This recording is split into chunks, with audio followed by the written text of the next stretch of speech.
Grand rising.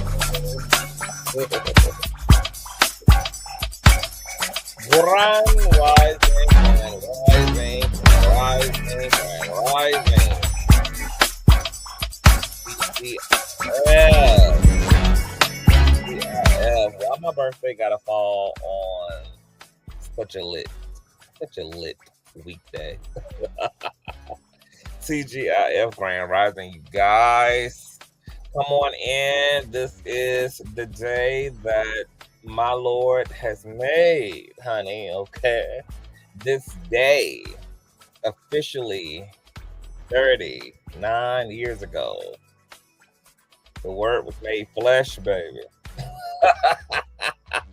God said, let there be light. And then he said, let there be CTV, baby. And that old nasty day on November the 15th, baby, in 1985, the word became flesh. Grand Rising, y'all come on in, man. Y'all know what we gotta get into, honey. Y'all know what we gotta get into. Y'all already know what time it is. As you guys are coming in, go ahead and thumbs up. You guys already know what thumbing up does, baby. Okay, we ain't got no weirdos over here. We ain't got nothing but conscious crew in the building. We ain't got nothing but community over here. So them likes should never be lacking, all right? It's 100 of y'all in the building already, so it should be 100 likes on this video easy. If you got enough finger bandwidth to click on the video, if you got enough finger bandwidth to type into a chat, you definitely got enough finger bandwidth to hit that thumbs up, whether you part of the replay gang, whether you a Bush baby or you're actively in these streets in real time. All right, hit that thumbs up. Thumbing up not only helps with YouTube's algorithm, but more importantly, it triggers up YouTube's notification bell. So when you are thumbing up the video, you are literally knocking on the digital door of another conscious crew member and telling them to get their black asses into the sanctuary. Also, shout out to all the new subbies. Make sure that you guys have your notification bell set to all. And last but not least, please share the stream out to whatever it is you're going to have digital community at, whether that be your YouTube community wall, your MySpace, your Facebook, your Twitter, Tumblr, or your old nasty piece of OF. I don't really give a damn where you lay the link. Just let them whores know that we're loud, we're live, and we are certainly in color. And with no further ado, let's go ahead and push on through. I know a place where you can recharge your soul. Baby, that's Consciouztv. And in the midst of brokenness, he gon' see your asshole. Baby, that's Consciouztv. You gon' heal, you gon' laugh and catch a little shade. Ooh, girl. Y'all know he be slaying, y'all better stop playing. Come hear what he's saying. Ladies and gentlemen.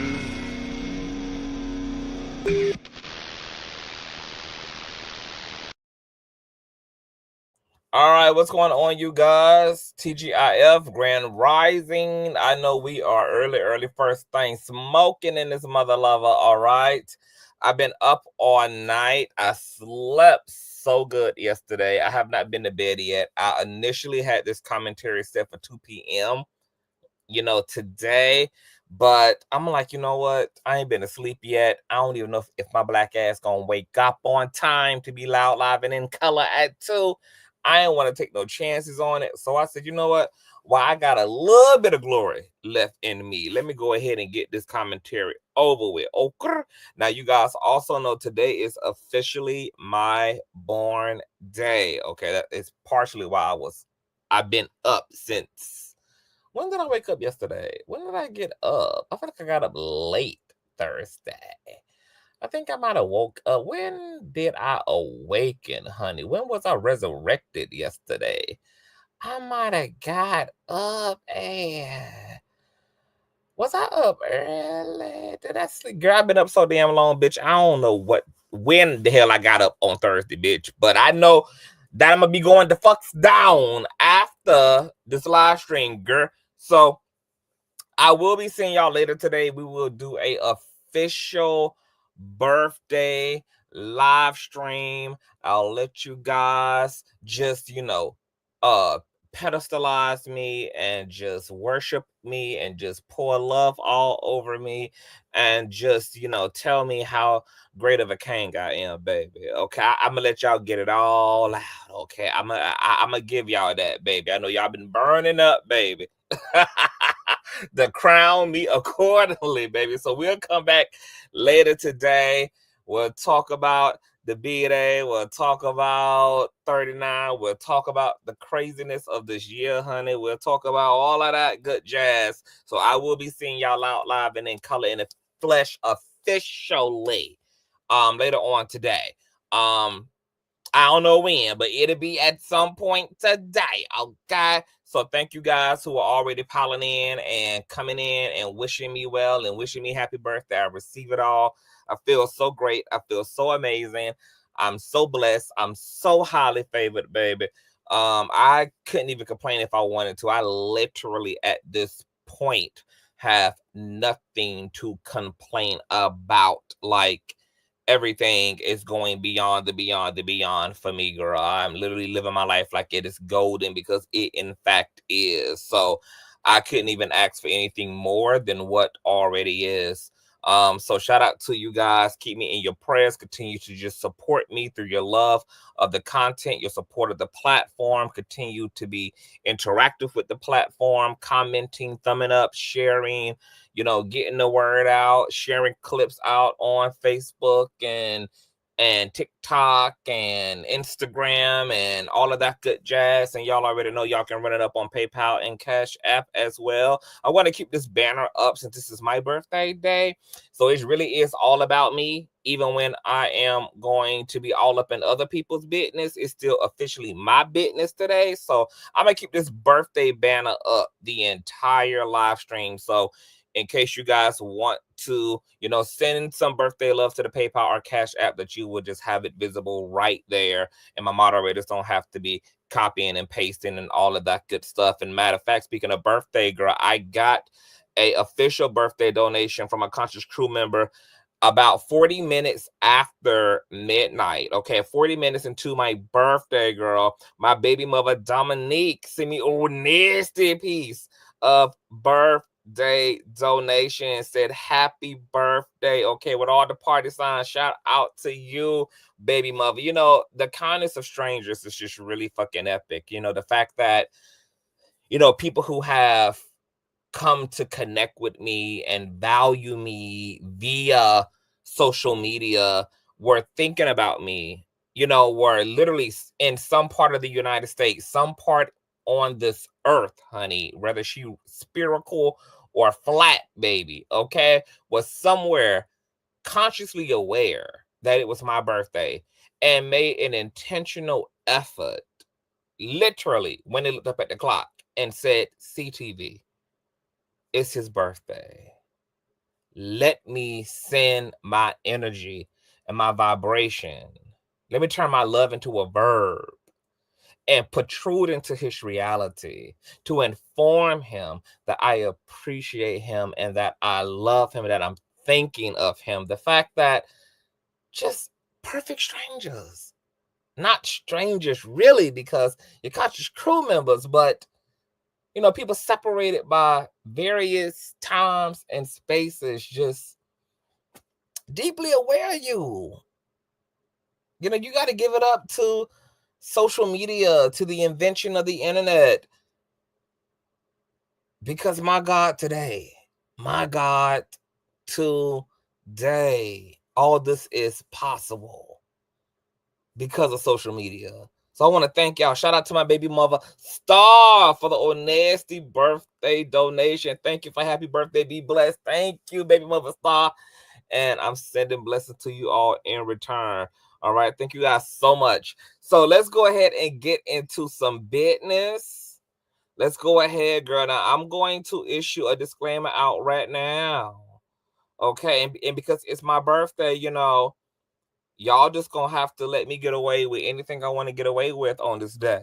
Okay, so Wild Wild West on today, baby. I make the rules on today. Okay, let's set a disclaimer. You guys know that I'm in my soft thug era. I'm still very much so thug. still very much so ratchet, still very much so don't give a fuck, still very much so will draw blood out of any bitch that I need to. Okay, friend or foe or somewhere in between, don't give a fuck, bitch. Y'all know how I am, girl. I run toward the storm. I will wage war with any bitch and undefeated on top of that part, bitch. Okay, heavyweight and undefeated. Okay, and y'all know that as a result of me being in my soft thug era, okay, which has come toward the later half of this year, that I have been in a very dainty energy, and I have been wanting to be in a non-biased energy.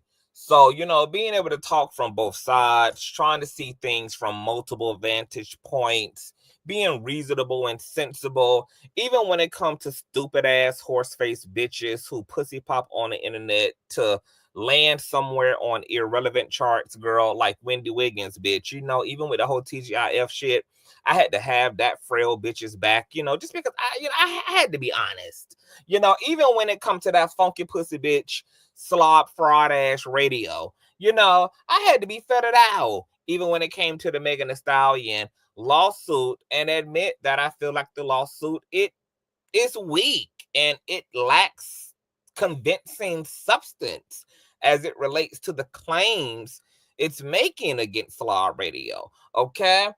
So you guys know, even when it came to the election, girl, you know, I opened up the panel, honey. I wanted to talk to them dumbass, non-GED, no high school diploma getting ass MAGA supporters, girl. You know, I really wanted to hear from them, honey. And for the most part, you know, we was able to have sensible dialogue. At least I was, to be done that. Y'all showed y'all ass on MAGA, okay? But, you know, I was able to, you know, be very dainty and very poised when talking to them ignorant buffoons, okay?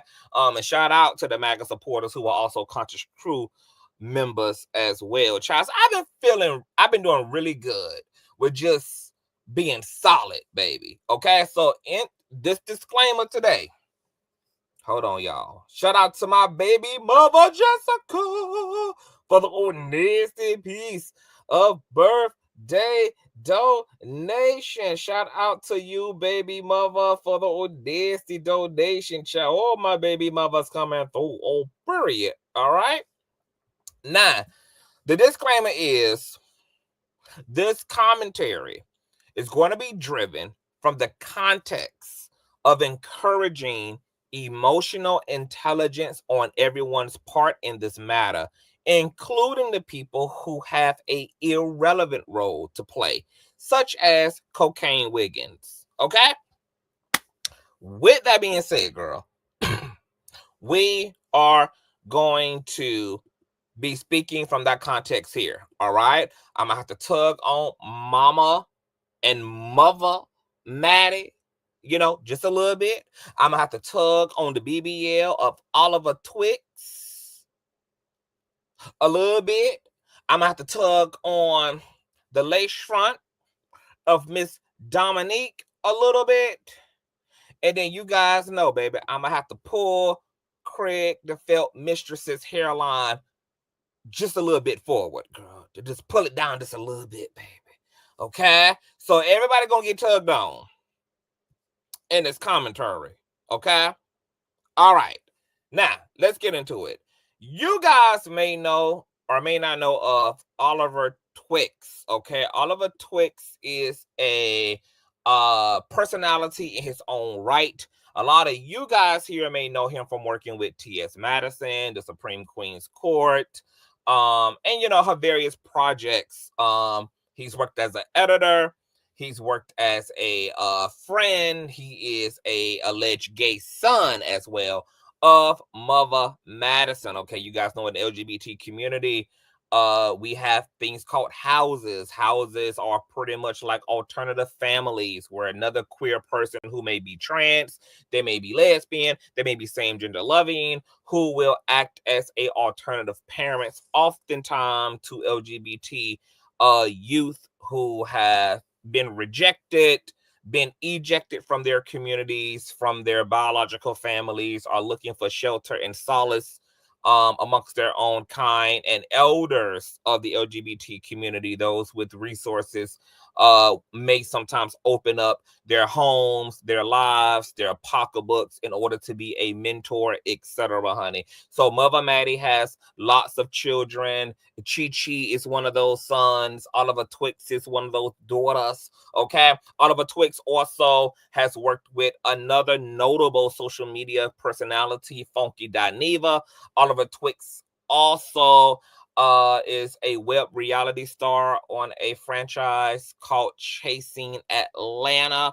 Okay, so Oliver Twixt, you know, has a notable name and resume of his very own. Okay, so shout out to Oliver Twixt. Okay, also shout out to my baby mother Tanika for the nasty piece of birthday donation. Thank you, baby mother Tanika. Love you long time. Thank you guys so much. Once again, you guys know all links are in the are right here on the banner, child. Okay, so Oliver Twixt, he recently took to his social media. He has a YouTube page called Oliver Twixt, and Oliver Twixt told a story about a trans woman named Dominique Morgan, okay, who is partnering with Mother Maddie in Maddie's new project, which is the Starter Home Project, okay, for trans women. On the Starter Home Project is Mother Maddie taking her home. You guys know she has a new $1 billion ass mansion.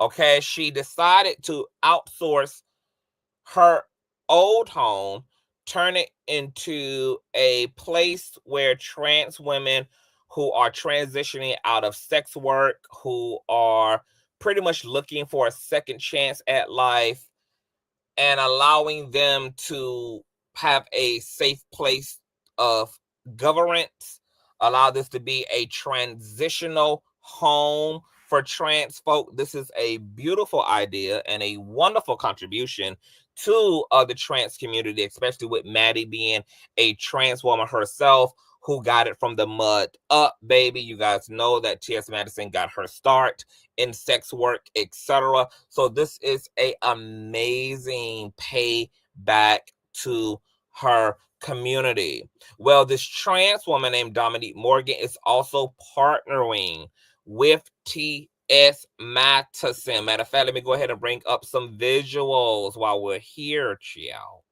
Okay, y'all know we like an old nasty visual over here, child. As you guys are coming in, please thumbs up, thumbs the hell up. All right. Now, here's that video in question. Okay, kaboom. All right. Oliver Twixt, trans woman charged for allegedly stealing $99,000 plus, and why I didn't warn T.S. Madison. Okay. Now, as a part of his story time, which was triggered by newly released articles, according to Oliver, okay, which are these articles here, child, okay, per Rolling Stone, the New York Times, Advocate.com, New York Daily News, KMTV3 News, Now, etc., girl. Oliver felt the need to give his personal experience about Dominique and her checkered past, and now what seemingly is going to be her checkered present moment. Okay, now before we go any further, I know y'all nosy motherfuckers are like, well, what the hell is going on with Dominique Morgan, child? What is the tea? Okay, so I'm just going to give you an idea of what inspired Oliver's commentary. Okay, this is courtesy of Advocate.com. All right. Former executive director, Black trans nonprofit, charged with stealing nearly $100,000. The former leader of a New York City nonprofit providing aid for Black transgender people has been accused of stealing almost $100,000 from the organization. Dominique Morgan, 42 years of age, was indicted on 1 count of second-degree grand larceny and 23 counts of first-degree falsifying business records, Brooklyn District Attorney Eric Gonzalez announced Tuesday. The charges stem from her time as executive director of the Okra Project, a mutual aid group in Brooklyn providing resources from food to bail funds for the Black trans community. Morgan, a Black trans woman, is accused of transferring $99,000 to her personal account in July of 2022 under the guise of using the money to pay for bail funds, but instead using it on a $19,000 California closet renovation, car payments for Mercedes-Benz, and other expensive purchases of apparel, clothing, and meals. In other words, girl, Ms. Morgan is being accused of being in her Naomi Campbell bag, girl. Quote, "The theft of nonprofit funds deprives communities of critical resources, erodes public trust, and cheats donors who give in good faith," Gonzalez said. The defendant in this case allegedly stole bail funds meant to secure pretrial release of indigent defendants, instead using the money for personal benefit. We will continue. Hold on, y'all. I got to switch of water. Hold on. Girl, my throat is so parched. We will continue to investigate and prosecute all types of fraud to ensure that funds are not misappropriated or stolen. Okra discovered the fraud after they asked Morgan for proof of the payments toward bail, and she submitted receipts for 23 individuals supposedly arrested in Fulton County, Georgia, and Douglas County, Nebraska. After auditing, Okra discovered that the receipts were forged and that no such people were detained in those counties at the time. Gabriela Souza, the current executive director of Okra, told the New York Times that they terminated Morgan after finding the financial discrepancies and contacted Gonzalez's office. As an organization dedicated to uplifting the Black trans community, we are deeply committed to accountability and transparency, she said. Morgan faces a maximum sentence of 5 to 15 years in prison if convicted. She has been released without bail and is due in court on December the 18th.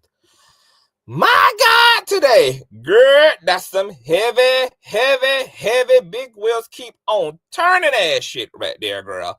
All right, so Miss Oliver, whose nosy ass is, on the email chain for the New York Times, on the email chain for advocate.com, on the email chain for New York Daily News, on the email chain for KMTV3 News from Omaha, baby, had got to damn notified, child, that Miss Dominique was in the news trending headlining. And this allegedly is what inspired his commentary here. Okay? Now, Oliver felt the need to give his personal experience about Dominique and her checkered past, which he said he felt he would eventually be asked about at some point for some reason. He said this all began when he started dating some hoe who basically told him that him and TS need to watch out for Dominique because she's a scammer, blah, blah, blah, blah, blah. Oliver went on to say why he never brought that info to Maddie once Dominique and TS started doing business, which was because he just didn't want to be messy and throw dirt on Dominique's name. Since her charges were from years ago, she already did her time, and he also felt like there was no way that T.S. Madison didn't already know. So he allowed the opportunity to tell her to come and go.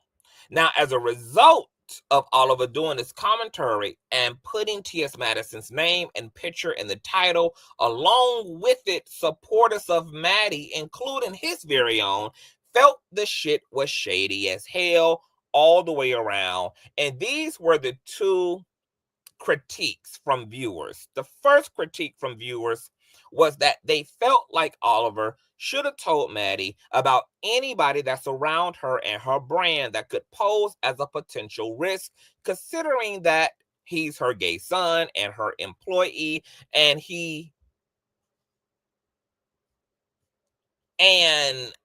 rather than him assuming that she may have known, he should have done his part as a loyal, protective friend in telling her to ensure that she was aware. The second critique, shout out to the 281. Y'all make sure y'all thumbs up the video. If you're new here, subscribe. The second set of critique from viewers was they were asking why put T.S. Madison's name in the title and in the commentary instead of just focusing on Dominique, since it was Dominique's charges that were coming back up, since it was unrelated to T.S., like has absolutely nothing to do with her. So why connect it, especially given the context being fraud and all of this, when the trans community has to deal with this stereotyping so much, that he should have just read the fucking room and protected Maddie and ultimately kept this to himself, because nobody even knew that tea had even been given to him about Dominique to begin with. He was the only one who knew this. So who the fuck was going to be asking him about it to begin with? How they going to ask him about something they don't even know he even knows anything about? And even if they were going to, he still has the option to plead the fifth, because you're not obligated, Oliver, to open your mouth about anything you're asked about. Because my thing is, you are totally in control of what you disclose and don't disclose. And if you forfeited telling Maddie about Dominique, why would you feel so compelled to answer to anybody else who's less close to you? Just like you chose to not tell Maddie, you could just choose not to answer any questions pertaining to the situation from anybody else. Like the fuck? Now, Dominique herself ended up jumping directly into Miss Oliver's DMs and basically questioned why he never even brought the matter to her, since they also had proximity to one another. And here is that confrontation, okay? Miss Dominique is here in the gray and says, and no, this is Oliver in the gray. And no, I was not focused on telling the story for clicking views. I really wanted to offer what I knew regarding the story. Dominique responds and says, but the issue is, Oliver, you don't know anything. You didn't speak to me. The source that you read is now no longer valuable anywhere else on the internet. Who was with this associated with? When did this allegedly happen? What are the facts? What are the details? That's not ethical, and it's not being thoughtful about how something like that can be harmful and damaging to an individual.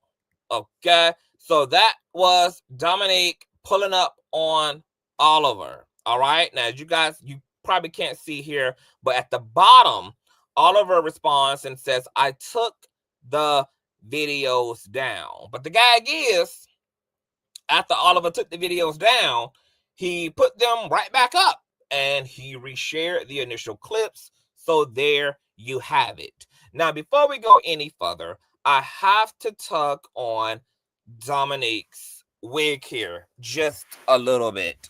Dominique Love,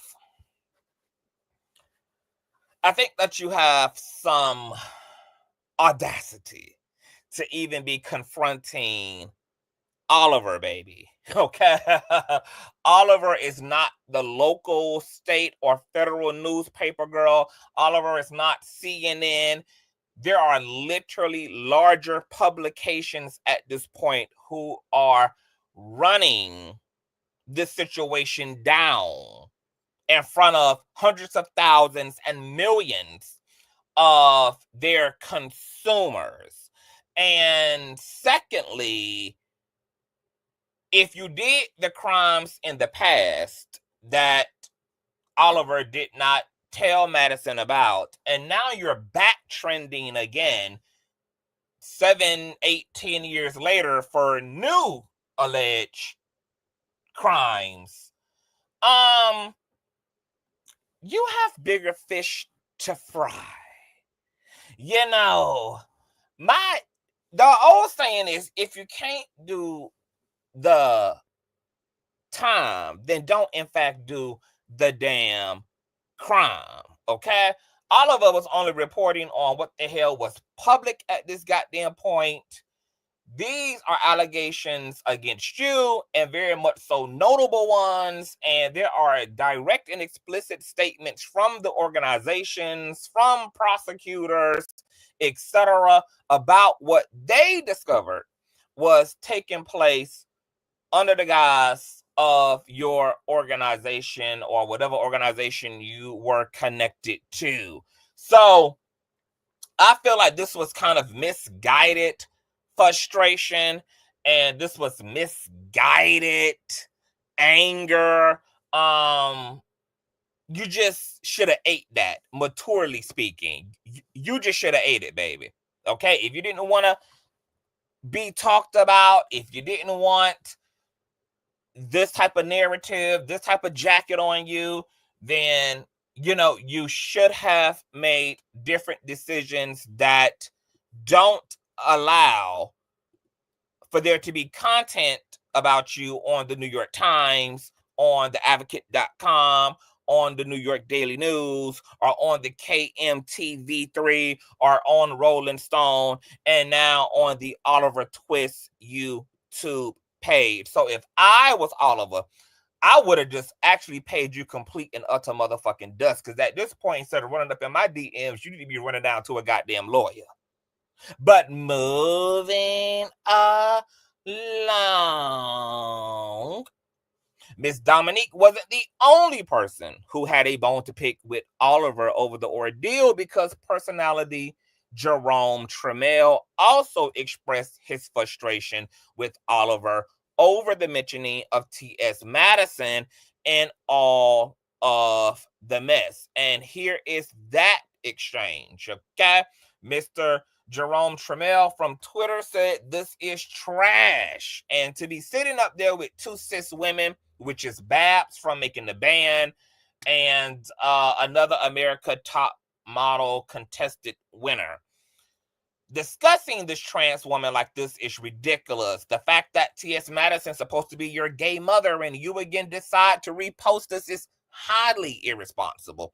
If you were anybody else, cool, but because it's just, if you were anybody else, cool, because it's just reporting the news. But the fact that you are close to Maddie and know she's opening up a starter house and Dominique is heavily involved with it makes this much worse. This could impact the house, partners, donors, etc. Whether Dominique did it or not, she will have her day in court. I'm not even defending Dominique. This is strictly about the future of the house for trans women who are in dire need for safety reasons.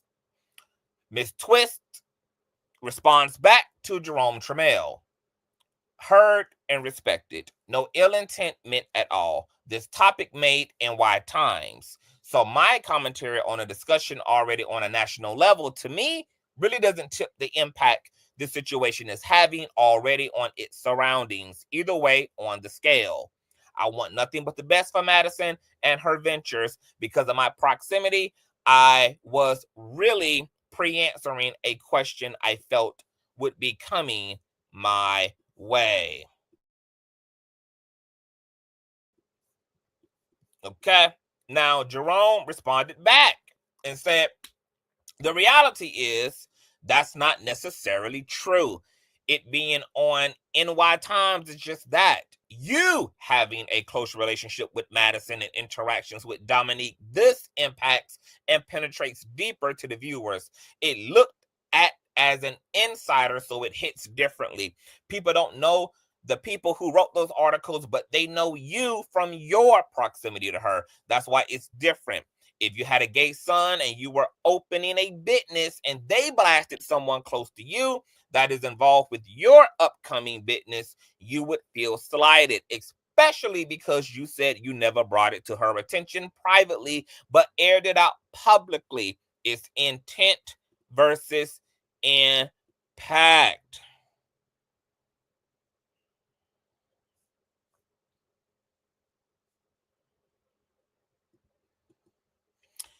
Now, T.S. Madison also ended up retweeting tweets from fans who were calling out Oliver Wednesday morning as well. And here are some of those tweets from Maddie's Twitter page. Madison retweeted captioning, "I love my real followers. Y'all don't miss a thing." Faith Ferryman said, "Oliver associating T.S. Madison with that issue is nasty work, especially when that has nothing to do with the starter house or her. Attaching her images to someone else's issues is nasty and snake-like work." Someone else named Return of the Butch Queen said, "It's weird as fuck. Him knowing a year or so prior and never saying anything, not even a heads up. If I fuck with someone, I'm giving them the rundown on anything that I know that could possibly affect them, especially if it involves da da da da da da da da." All right. Another user named Remix said, "The word friend and loyalty means nothing anymore." I definitely agree with that. The vid popped up on my timeline and I watched in shock. Like, he said nothing when he found out, but chose to make a video about it after it hit the news and have the audacity to use you for views and shit. Maddie commented, "Boom." Okay. Now, Oliver went live last night in this here video titled "My Response to T.S. Madison's X Rant," and Horseface Wiggins live and post Babs answers to transphobic claims. And in this video, Oliver basically said that he respects how everyone feels, but you hoes not gonna tell him what he did was out of maliciousness or shade, because he wasn't being shady, and has much respect for Maddie and was just sharing his experience because Dominique was trending. Dominique Morgan was also in his chat looking for smoke as well. And here are some of her comments. Okay, she was in Oliver's chat and she said, "Some shit you said that you saw on a site that disappeared." Now, what Dominique Morgan is talking about is Oliver claimed that after this hoe he was dating had told him that Dominique is a scammer, he needs to watch out for her, da da da da da. He went home and started Googling, baby, and he found a bunch of charges against Dominique from 2015 or 2014 or 2009 or 1875 or however long it was, girl. And there was this and there was that and there was this and there was that. And he was clutching his pearls. And then later on, he went back to double back around, and apparently some of those charges were no longer there, okay? And some of the websites he had used, okay, to get all up in Miss Dominique's business, were no longer displaying said information. So this is what Dominique means by some shit you said you saw on a site that disappeared, okay? She also commented and said, "You're being bullied while I'm getting death threats in my DMs from your video. That means no harm, question mark, insanity." She also commented, "You don't think about calling me a molester was wrong." Okay? All that was going down in Miss Twix's response video last night. Now, here's my view on Oliver Twist, including T.S. Madison, in his story time about Dominique Morgan and her alleged checkered past and her alleged checkered present moment. My perspective is, look, y'all, I know that y'all want to dramatize this shit. I know that y'all would like it to be much deeper than what it is when it comes to Oliver and Madison. And I know because there is a lot of YouTube drama, extreme drama that takes place that, you know, this just seems like another one bites the dust. It looks like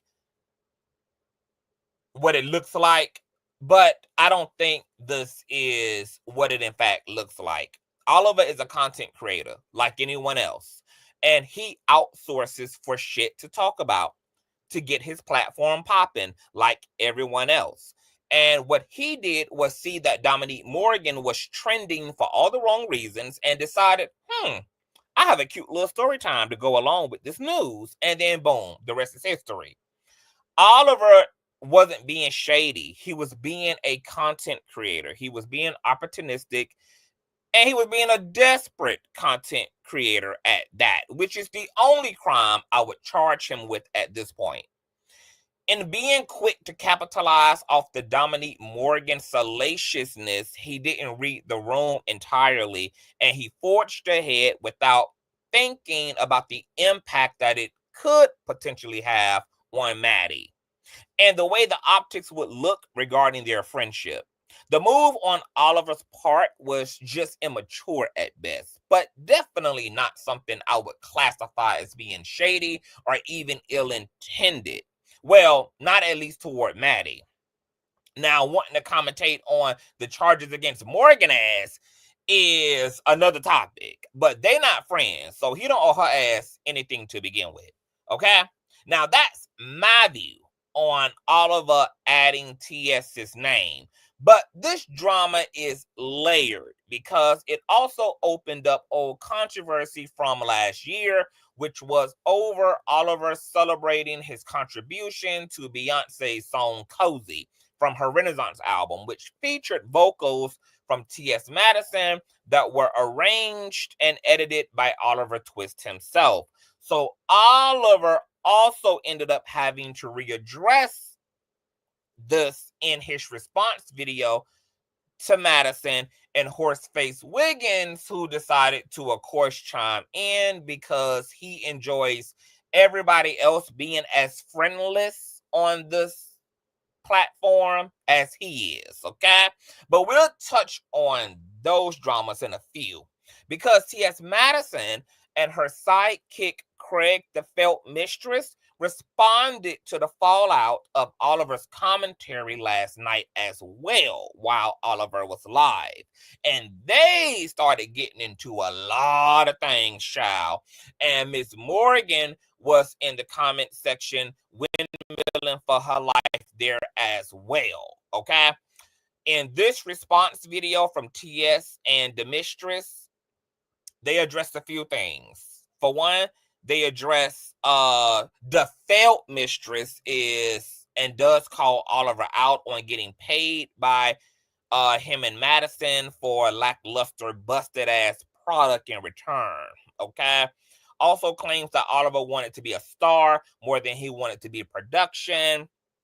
Maddie also talks about her and Oliver both being passive aggressive and how she's tired of being thrown under the bus by the people that she considers herself close to. And TS also wants Oliver to just go ahead and admit that he's a motherfucking hater. So I'm going to let you guys hear all of those sound bites courtesy of Mother Madison's platform. Shout out to Mother Madison, honey. My heart goes out to her and Oliver in this situation. I really hope they can work it out. Here is... Wait a minute. Okay, here is, and this is going to be audio only because I don't even feel like changing out my damn... I don't feel like changing out my motherfucking... whatchamacallit. Hold on, let me see here. Girl, where in the hell did I even put the damn... Where did I put the damn thing? I told y'all, girl, I've been up all night, y'all. Y'all can probably kind of tell, child. Hold on, I'm trying to find the video. I thought I had everything. I got everything queued up. What is the motherfucking tea? Girl, hold on. I'm not gonna do this shit. Let me pull up T.S. Madison's video, and I'm gonna let you guys hear these sound bites, and then we just gonna continue to give you continue. Okay, hold on. Mama say, mama sa, mama kusa. Thumbs up. You guys are in the. Oh, it's only 160 likes, girl. The way that I'm over here working for y'all, girl. The way that I'm out here throwing up receipts for y'all. The way that I'm out here laying this thing out layer by layer for y'all, girl. Y'all better run these thumbs up, honey. Especially on the birthday, baby. Okay, y'all can get these likes should be well over 300. Okay. Don't slack on those likes. Moderators, please bully and seize the kingdom by force. We ain't even got to have a live chat to begin with. I can turn the comment section off. It's fine with me, baby, because I ain't going to be doing all this work, baby. Okay? For all or nothing, honey. Okay? I'm not going to be putting in this type of work, baby. And then gotta bully y'all into thumbing up the damn video. Okay? Because, see, I already got all the tea. Okay? I put it together for y'all so y'all can have a cohesive tea sipping session. All right, so please run those likes up. Now check out this courtesy of the T.S. Madison's platform. Of course, it's covered by fair use and all of that good jazz. Where?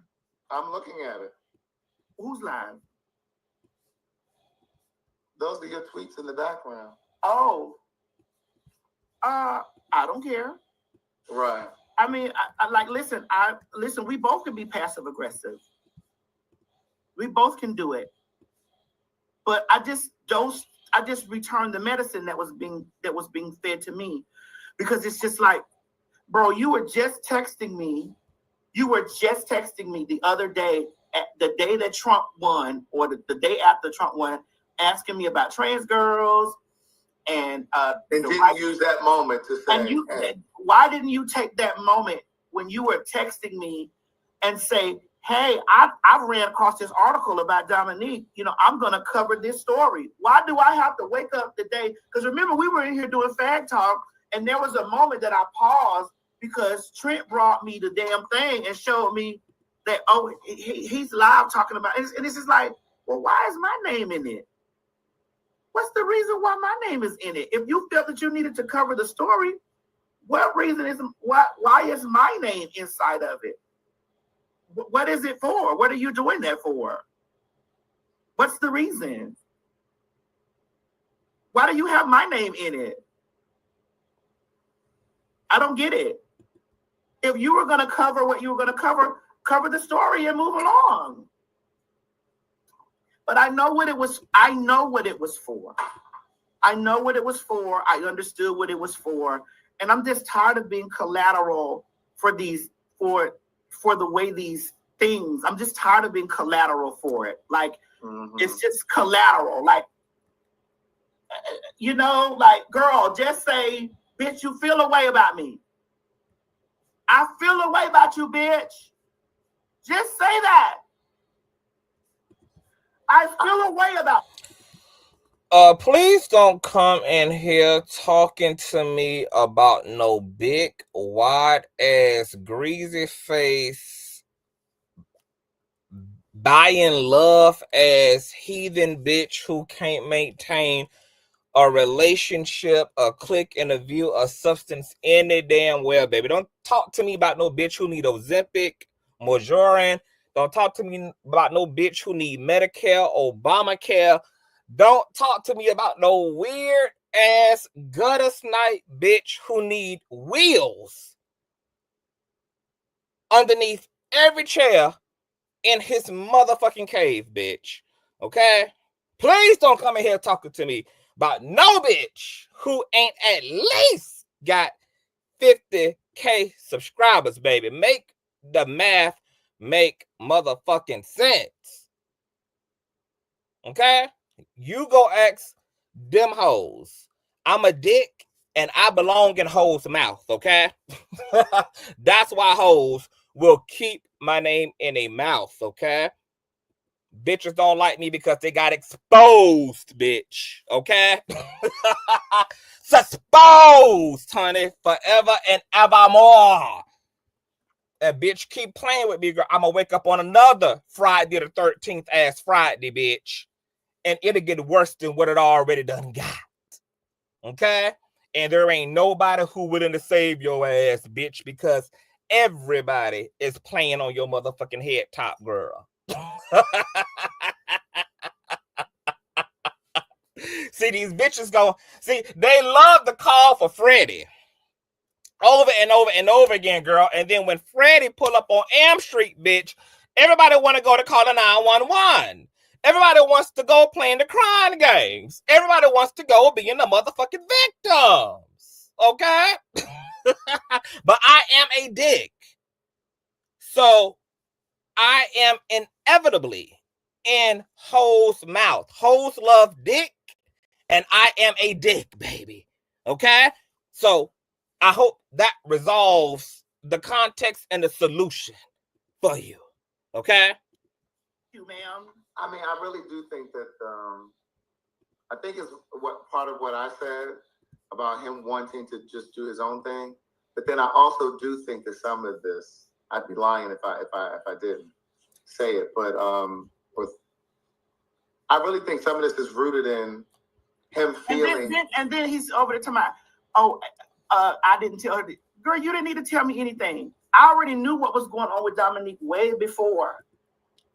I knew what was going on with her. This is new to the public, but this is something that Dominique has been fighting and been going through with. A lot of things that was in those articles were things that were fabricated. There were things, that girl was not locked up and went to jail. I talked to her that same day that article came out. Like, it was just a lot of things. If you would have called me,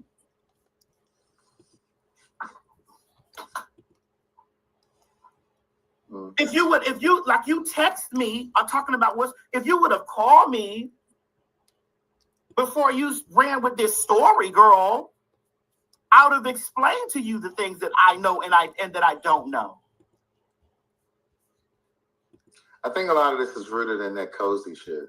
It's definitely rooted in that. But here's the thing. Since we talking, with my show, All right, so before we get into cozy, well, actually, hold on. I think it's important to hear what Madison is about to say next too. So listen to this. T.S. Madison, I tried to make sure I put Oliver in the biggest position over there with the turn out with T.S. Madison. And I remember this. There was one day that I think it was his birthday. My mama cooked some stuff for him.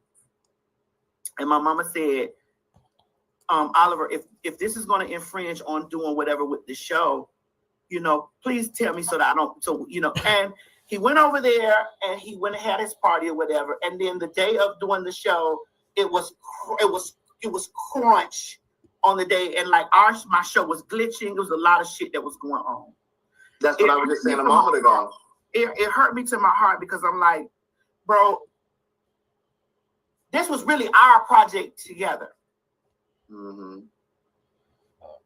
And it's like, damn, is it, what's the tea? Like, what the fuck is the tea? Are you, just say, I don't really care for you. I don't care for you. There's something that you did over here that slighted me, and I don't care for you. All that passive aggressive shit, yes, I liked every tweet, every shady tweet. Yes, I liked it. I retweeted. I shared it because when I looked at the whole thing, I'm like, and then you sitting up here with these two cunts. Okay, we're gonna put a pause in it right there, child. Okay, so this is where things are going to get really accountable in my commentary, girl. Okay. My perspective on Maddie, this is why I'm going to have to tug on baby mama's wig a little bit, baby. Okay, shout out to Madison. I love Maddie, baby. Always supported Maddie, baby. Supported the Supreme Queen's Court, girl. Took on Kaya, dragged the shit out of her, all that. ATLian, Brown, all that, baby, okay? I demolished all them motherfucking hoes, okay? I done did it, okay? So, But I'm going to be very much so Iyanla right now. Maddie, she's the mother. And she's the more seasoned professional in this situation. And I felt that Madison should have taken a different method of address than Oliver's because she's the more seasoned one between them. Parents aren't supposed to step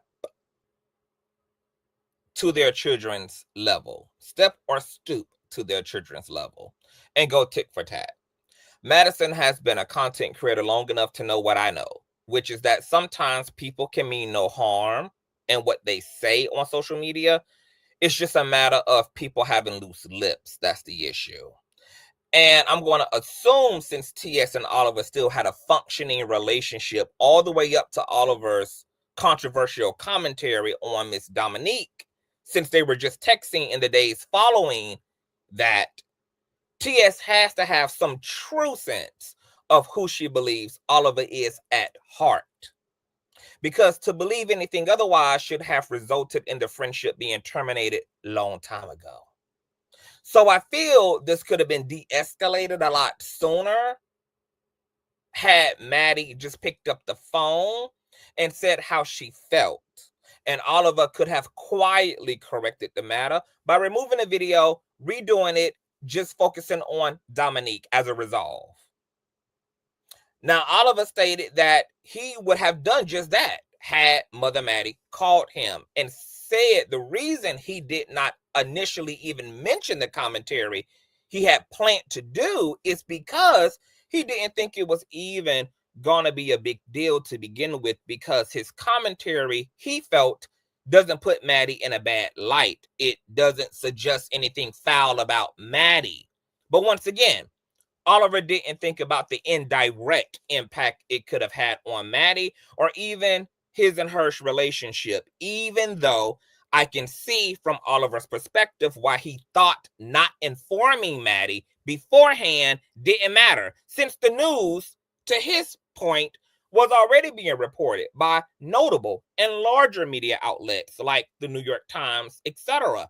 However, the nuance in this is Oliver is one of Maddie's close friends. They have an intimate relationship. And when you have an intimate relationship to someone, you think about the way your actions and words impact the other. So Maddie's feelings are completely and utterly justified in being hurt. But once again, that doesn't mean Oliver was being malicious or shady just because Maddie is hurt over his actions. Oliver was just too thirsty to talk about Dominique's salacious ass tea that Maddie just ended up becoming an unfortunate casualty of war. One of the other nuances of relationships that we don't like to address when it comes to online fallouts, because creators,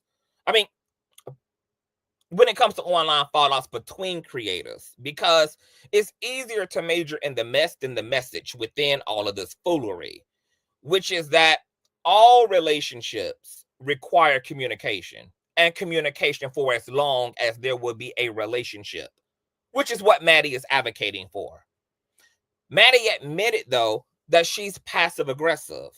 So she knows that she doesn't always say what she needs to, and acknowledges that she can be petty as well, which is, of course, it doesn't help in a situation where there's already a misunderstanding taking place.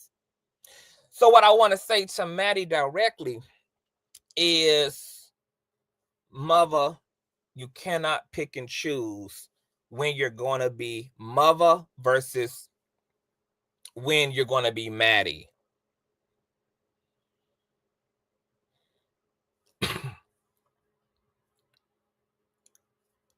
Those that Maddie choose as her kids and that she chooses to endure that title for, you by title have to act the part from top to bottom, boo, and uphold the integrity of your position in the face of your own immaturities, because you're the elder in the situation. You're not Oliver's peer. You have to lead by example for his sake and yours. And instead of choosing to spend time resharing tweets from those who were dragging Oliver, whom they don't know personally, like you, whom is not their son, like he is yours, you could have put that same effort and your ego aside to call him, to tell him how you felt, and to lovingly correct him. And that's Maddie's work to do in the future, because Maddie has to remember that she is mother too. Now, Oliver, you and your new backside pull up, baby. Your work is to continue to grow the fuck up and to accept that when it comes to the people you know personally, everything that you can spill tea about doesn't mean you should, in fact, spill tea about. As someone who is very protective, personally, of my relationships, everybody know how the fuck I am. I could not have imagined making the grave mistake that you made, but hey, it does happen. But the takeaway is that when it comes to what we do, there's only two decisions you can make, which is to choose your relationships over the clicks and the views, or choose to click in the views. But nobody gets to do both without losing one or the other. You're going to have to choose your relationships if you desire to have meaningful connections that you feel will benefit you in the long run, or choose to click in the views like Wendy Wiggins does, if you feel there's more equity in that.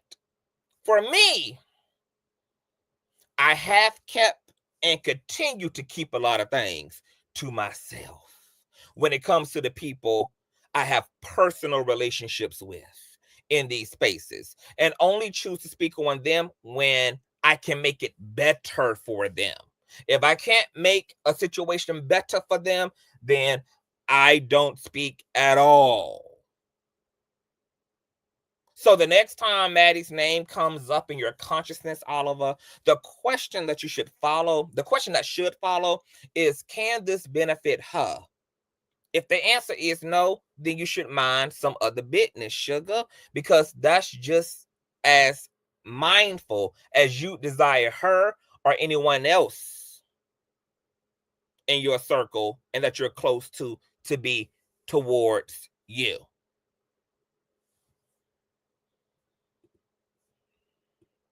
Ultimately, I feel this was a misunderstanding. And even though neither of them have spoken to each other directly since all of this, I feel they should. I don't think Oliver is a snake to Maddie. I don't think he's holding secret resentment towards her. I don't think he's secretly jealous of her. I don't think there's any maliciousness there as it relates to this particular matter regarding Dominique Morgan. Oliver was just being desperate to align himself with some salacious headlines about Dominique, and Maddie was the unfortunate casualty of war in the matter. One more thing I want to add about this situation before we get to the Beyonce cozy shit is, Oliver, you need to also, while I will not attribute any shade or maliciousness toward you when it comes to the Maddie situation, you're totally playing in everybody's face when it comes to the Dominique situation. And what you should do is be a real bitch and say to Dominique, yes, girl, I saw it in the headlines. I wasn't trying to be malicious, girl, but I was definitely trying to get my click interview off the situation. I apologize. I thought my little contribution to the shit was going to be meaningless, considering that bigger media outlets are talking about the thing, girl. But yes, I took action. I had a cute little story time, and I don't know you well enough. Yes, I know of you, we are acquaintances, but we're not friends. So I just did not think to be that reserved as it relates to capitalizing off the motherfucking situation. But since you have expressed to me that you feel away, then hey, I get it. Sorry, sis. I was just doing my job, being a content creator, doing what I do. And, you know, I wish you and your lawyers all the best of luck.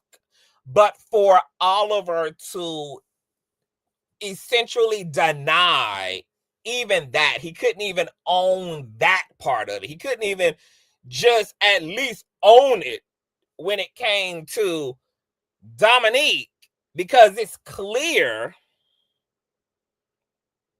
that I didn't feel he owned it. I mean, I listened to the commentary. I didn't really feel like he owned it, because what he said in the message to her was, I took it down. I'm sorry, sis, I took it down.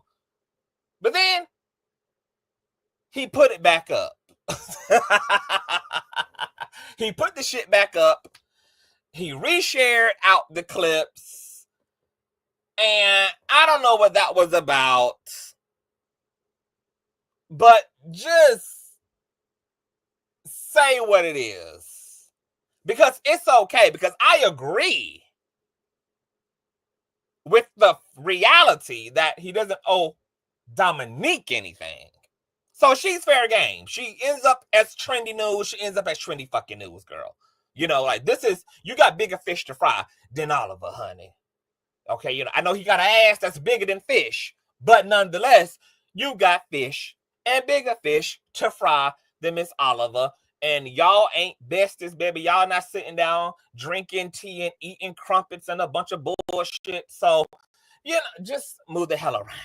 I would have been, baby, I would have been able to stand all up in that, stand 10 toes down in that shit, baby. Okay? But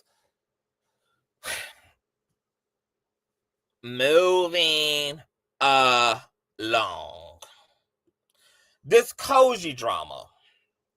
Now, Oliver ended up addressing the song Cozy, which features Maddie's vocals on the song, because somebody in the comment section was asking him about Cozy and was he trying to get his lit back, and so he went into all of that.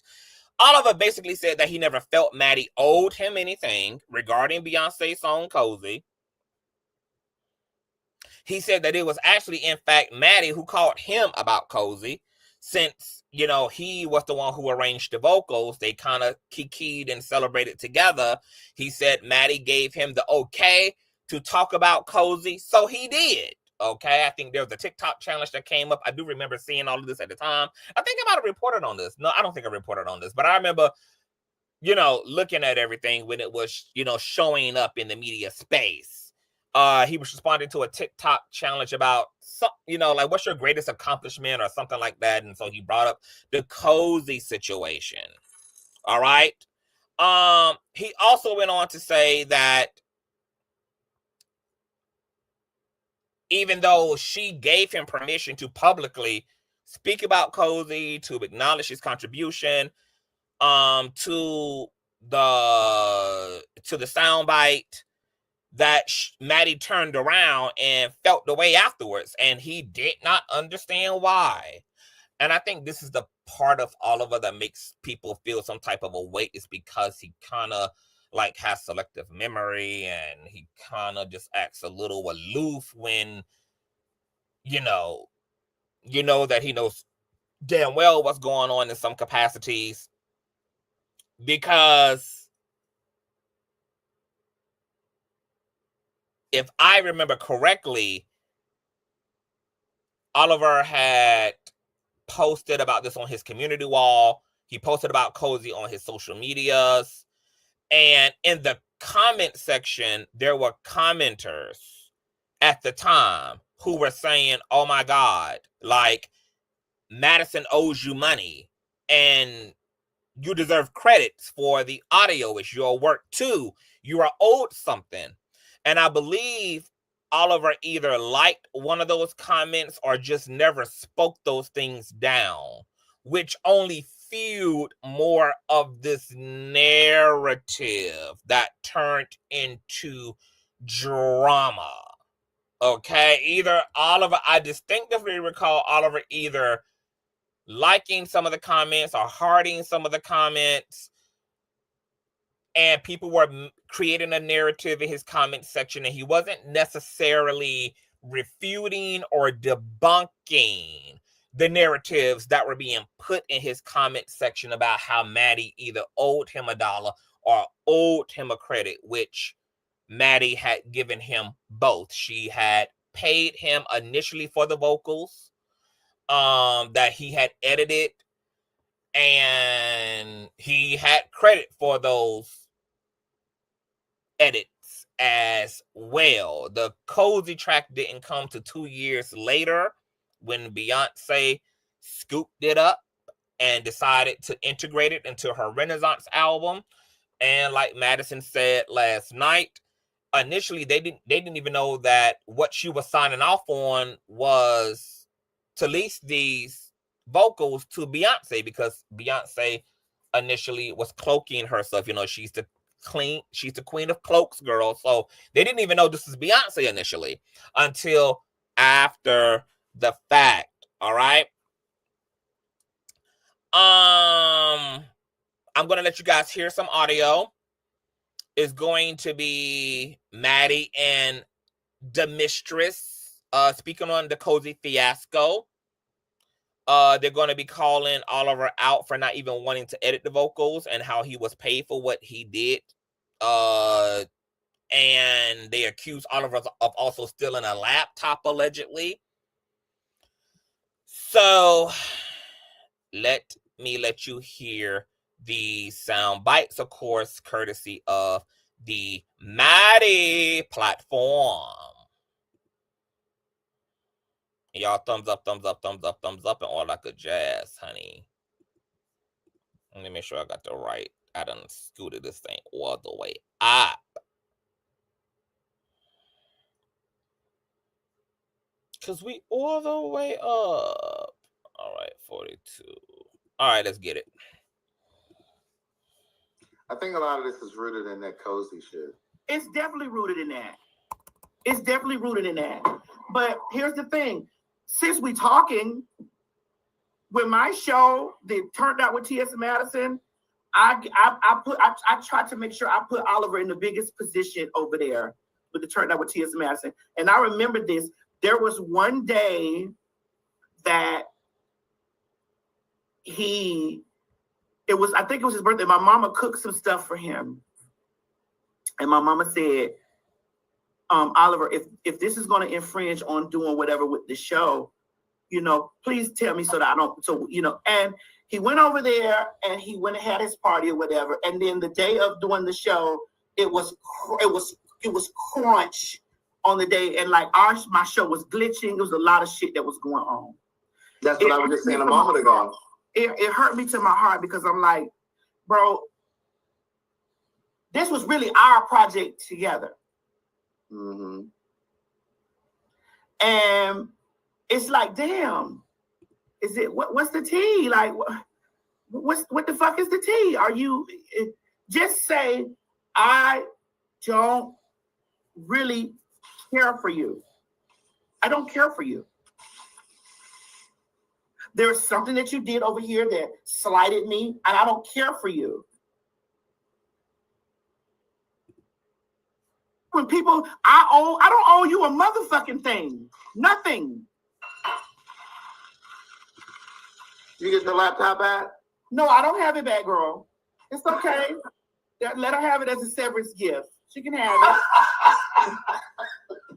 She can have it. Keep it. Not as a severance gift.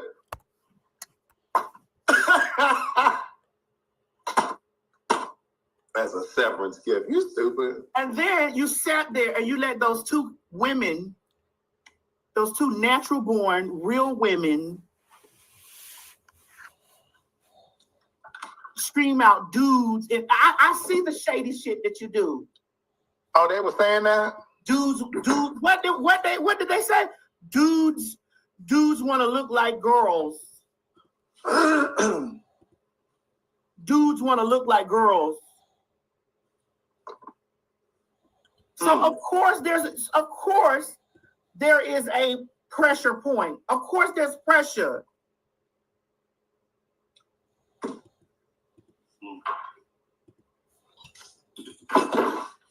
What's crazy?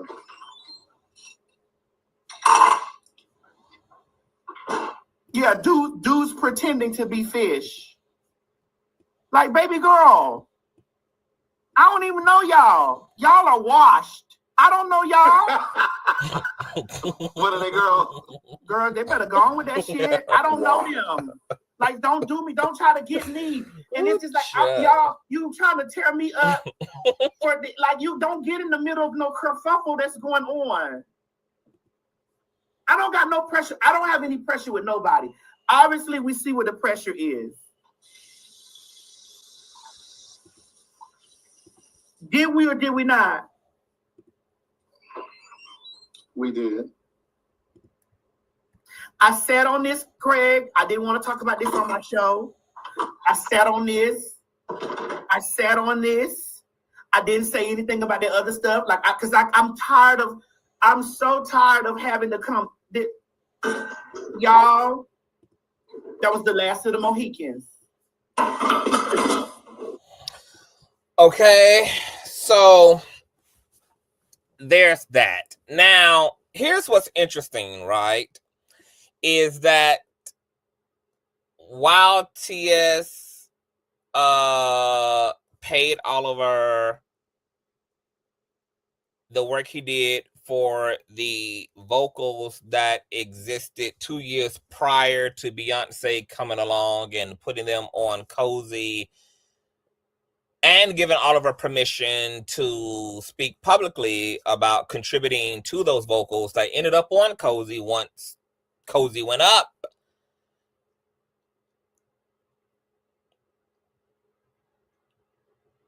In Oliver acknowledging his contribution to Cozy and allowing his comment section to have their way with the narrative that made Maddie look bad, as if she somehow had underplayed him or had somehow not compensated him properly. I don't know what that was about. I do know that what we all heard last night, and you guys heard me play it here, is that Maddie acknowledged that both her and Oliver are passive aggressive. And while I do not believe there was any maliciousness in him using Maddie's name for clout, obviously, in the Dominique situation, that was just a clout chasing situation. Oliver was just being a desperate content creator. In this situation with Cozy, it does seem like Oliver some part of him may have felt a way that he was not strong enough to actually want to acknowledge to himself, and damn sure not acknowledge to Maddie, because maybe the greater part of him knew that he didn't really have a right to feel away. The truth was, it was Maddie's moment. Maybe he wanted more of a moment as well with Cozy. I mean, hence, I would assume that would be the case, since that TikTok challenge was, what's pretty much your most proudest moment. So even for Oliver, this contribution to Beyonce's album was monumental. And I think that on some unconscious level, Oliver definitely wanted more acknowledgement for his contribution to the vocals that ended up on Beyonce's album. Now, I know a lot of people in the comment section are saying, he's bitter and he's, just being jealous and blah, blah, blah. Here's the very humanistic attitude and perspective here, right? The reality is, everybody wants to be fucking successful. Everybody does. Oliver is no exception to the rule. He's no exception from anybody else in the comment section. Everybody wants to be victorious and wants to be successful, and especially content creators. All of us are working our asses off. We're working our asses to fuck off. I don't think it was right for Oliver to allow his comment section to maybe say something and speak to the situation that was not factually true, because he is Maddie's friend and gay child, and he should have just deleted those comments or at least corrected them, etc. He did not.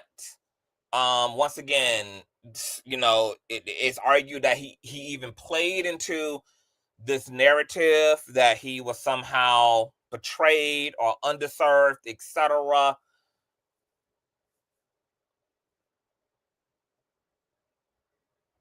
But my sympathy goes out to Oliver because, you know, Beyonce is a once in a lifetime thing. And I don't even think for Oliver, the issue was payment more so than he wanted his likeness more acknowledged, because how many opportunities does it come for anybody to be a part of a Beyonce project? I mean, even Maddie was running around with her wig off, baby, in the fields, because it's unbelievable. And everybody knows how selective and introverted Beyonce is. So, you know, this would have been a big deal for anybody. I mean, you know, I almost can put Beyonce as an exception to the rule, baby. Like, I can't even be mad at how anybody would feel because it's fucking Beyonce, you know, for God's sakes. And I think that if Oliver had those feelings, though, he could have put them in a journal and kept them to himself. It was not right to allow a comment section to get away from him. Maddie acknowledged him. She celebrated him. I remember watching her live stream, talking about Oliver and big upping him for editing the vocals. Of course, you know, she didn't even let all be known that she did today in responding to the situation, you know, because she was, you know, continuing to play the optic game and just, you know, making sure everybody looked great and everybody was being celebrated and everybody was getting their just dues, etc. I hate that Oliver didn't feel like enough dues were given to him, more than likely. But once again, Maddie should not have had to be the sacrificial lamb. Maddie shouldn't have had to have been the bullseye for whatever feeling he felt, you know, that he was feeling, because the reality is he wasn't snubbed out of anything, and he did get acknowledged. If not, you know, from Beyonce, he got acknowledged from Maddie about vocals that nobody knew were going to end up on a Beyonce record 2 years after the fact.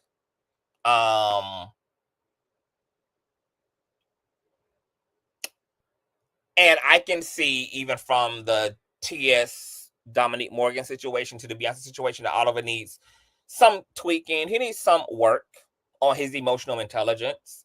He does need some work on his self-awareness, and needs a little bit more decorum about making sure that he's a bit more studious when it comes to his relationships, personal relationships to other content creators and other figures who he shared this space with, because things can get really fucked up out here on the space when you don't control the narrative, when you don't make your allegiance very clear, when you're not concise and you don't establish a very thick line of demarcation, and you not intentionally protective and guarded when it comes to your personal relationships with other content creators, yeah, it becomes a snowball effect. And everything becomes everything. Everything becomes everything. You know, what you allow to be said, what you allow to happen on your watch, what you allow, you know, all of that becomes a thing and a thing and a thing and a thing. And everybody is human. Maddie is human. Oliver is human. It is very easy to make a whole bunch of mistakes in the social media space when it comes to also maintaining personal relationships. And because I have been through this my whole YouTube career, I have watched people be raggedy when it comes to me. I've watched people be negligent when it comes to me, while I have gone over and beyond to be protective of everybody that I have personal relationships with. There's been people whose back I've had since I've known them, who not ever once in any capacity ever stood in the gap for me. You know, I've put out other people's fires who never put out any of my fires. You know, I have been in situations where people tried to come for me, and I had people that, and content creators that I have very personal relationships with, that never reached out to me to say, hey, bitch, come over here and get your lid back on my platform. You know, I will lend my platform to you, girl, so you can correct the narrative with the facts, with the dot. And the reason that I have been able to be forgiving, and I've been able to charge a lot of bullshit to the game in the past, which largely was because I understood and accepted that we are the first generations of content creators. We are the first generation, girl. We're like the first generation iPhone on this motherfucker. So nobody has a blueprint. Nobody has a Bible. Nobody has, you know, the manual on this shit. So you are going to make your fair share of mistakes. You're going to learn as you go. And so because of that reality, I have given a lot of grace. Now, at this point, I'm not that gracious. Because at this point, I feel like, bitch, personally, I done led by example. We all done now all been here long enough. And if you ain't getting right, bitch, you just ain't getting right. Just get the hell away from me. Okay? But we are the first generation of content creators, which is why I want Maddie and I want Oliver to work this thing out. This is not something that can be perfected all at once. This is something that you just have to continue to communicate through. If you really love each other, if the relationship is truly valuable, if it's truly a substantive connection, don't let social media be the entire sole ruling thumb. Because what's interesting about Oliver and Maddie is that the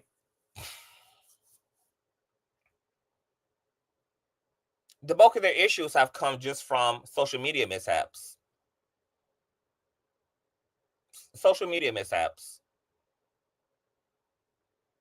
They do great work together. They've done work together that have leveraged them onto a Beyonce record. I mean, so there's literally iconic partnership there, iconic potential there between Maddie and Oliver. And even the things that I listened to Maddie say last night about Oliver, you know, seemingly wanting to be more the star and not pay the production. He started slacking on his work. Once again, I don't think those things either have to necessarily be an infraction regarding the friendship. Sometimes people make better friends than they do business ships. Is my audio in and out? Can y'all hear me loud and clear? Because C says audio is in and out. Is audio in and out for the rest of y'all? Give me a 1 if the audio is clear. Give me a 2 if the audio is in and out. Sounds clear. Okay. Hey, Coach Leslie. Hey, boo. Hey, y'all. I can hear you. Okay. Everybody can hear me. It might just be you. See. All right. Everybody can hear me loud and clear. So, so I don't know.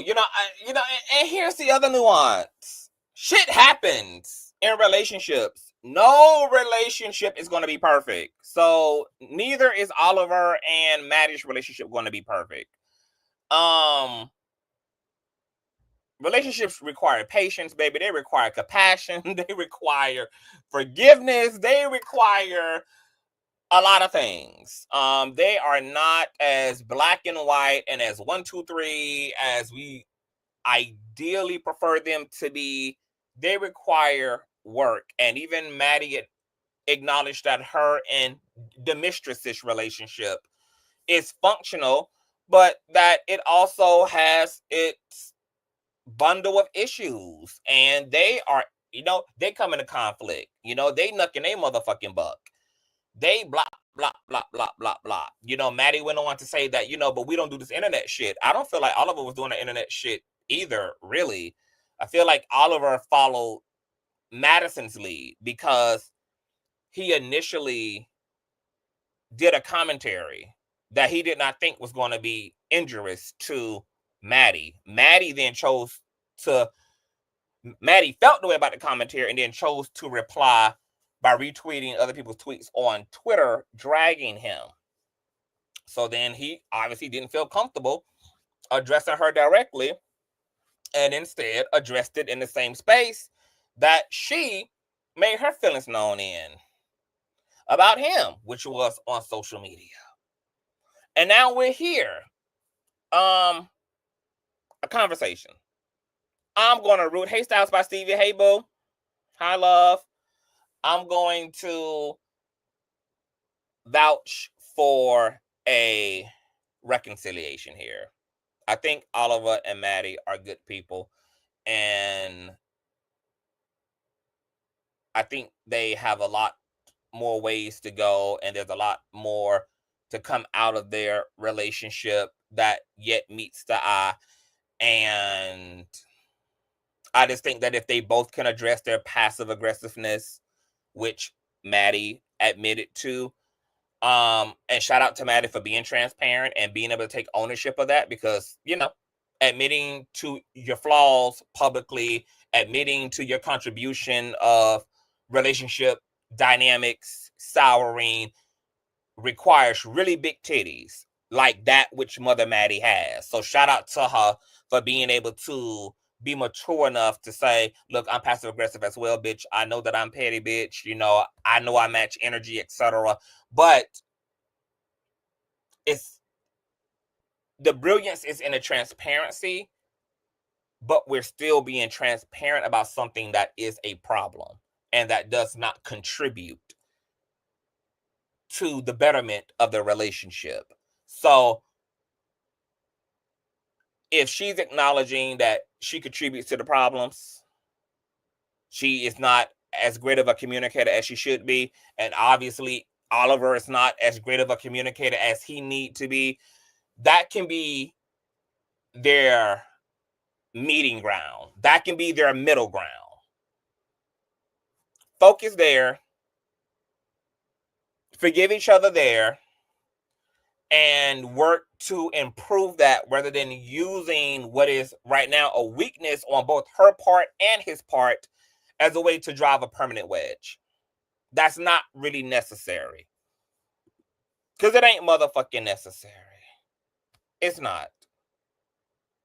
All right, so let's talk about Wiggins. How in the hell did Horseface get involved in this? Yeah, none of us know how the hell Horseface got involved in this, but let's talk about his involvement because, we're doing the Iyanla thing with this commentary. When I got up here, I said, do I want to drag? Because I was just going to just go entertainment, but I said, no. Let me make this a substantive commentary, girl. So Oliver addressed Cocaine Wiggins, which he said, as it relates to their origin story, goes back to when Geo. Shout out to Geo. I love Geo. Geo is Maddie's ex-manager. Geo and Maddie also came into breakdown in their relationship, had a pretty terrible falling away. Okay. Oliver pretty much said that him and Horseface Wiggins drama stems from when Geo slid over there to Wiggins camp and was given, salacious interviews and commentaries on Maddie. Because Horseface at the time was also beefing with T.S. Madison. That's the gag. Talking about her dead gay mother, Miss Eve, accusing Madison of stealing from her dead gay mother, stealing the furniture out of her home, not wanting, trying to keep Miss Eve's furniture from Miss Eve's mother, continuing to keep up pornography on T.S. Madison's adult site of Miss Eve. Wiggins even allowed one of Mother Madison's biggest ops on social media, Miss Cookie Tookie at the time, may she rest in peace, to interview with him and drag T.S. Madison, and just, it was so low down. It was so dark. They dragged her home. I mean, it was terrible. So it's funny to me to see Horseface trying to call out Oliver for being a fake, for being insincere, for being a secret hater, for being a secret op, trying to make sure that he doubles down and helps to drive this motherfucking wedge between Maddie and Oliver, because he has done far worse than anything Oliver has allegedly done this far. Hell, he did worse than fucking Geo, in my fucking opinion. So the audacity of him to be talking about a snake in Madison's garden, a snake in her grass, a snake amidst her eating, when he the messiest, most divisive ass motherfucker on this platform, who has literally fallen out with every single person that tried to trust him even just a little bit, including Cardi B, Tasha K, Jason Lee, The Cockeyed Show, Neek at Night, Fraud Radio, myself. I mean, the list goes on and on and on and on and on. Matter of fact, I don't question why Maddie forgave Horseface, but I question why she made up with Horseface in terms of reinstating a relationship, because there's just some things for me, like, all things are forgivable for me, but there are some things that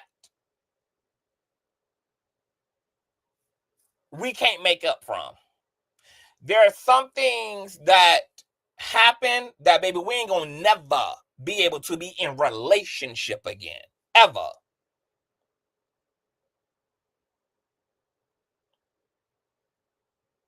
Talking about my deceased gay mother, when, bitch, I haven't even dragged her yet, and I don't even know what the fuck you even mad at, and you going this low and this hard, making those type of indictments about Maddie's character.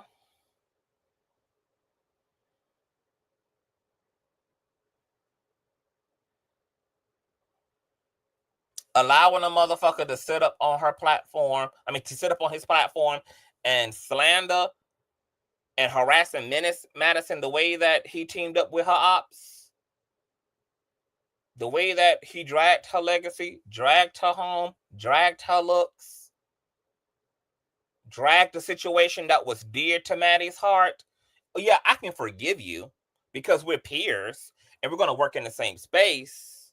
But bitch, we're never going to be in a relationship again. Are you fucking dumb? Are you stupid, ho?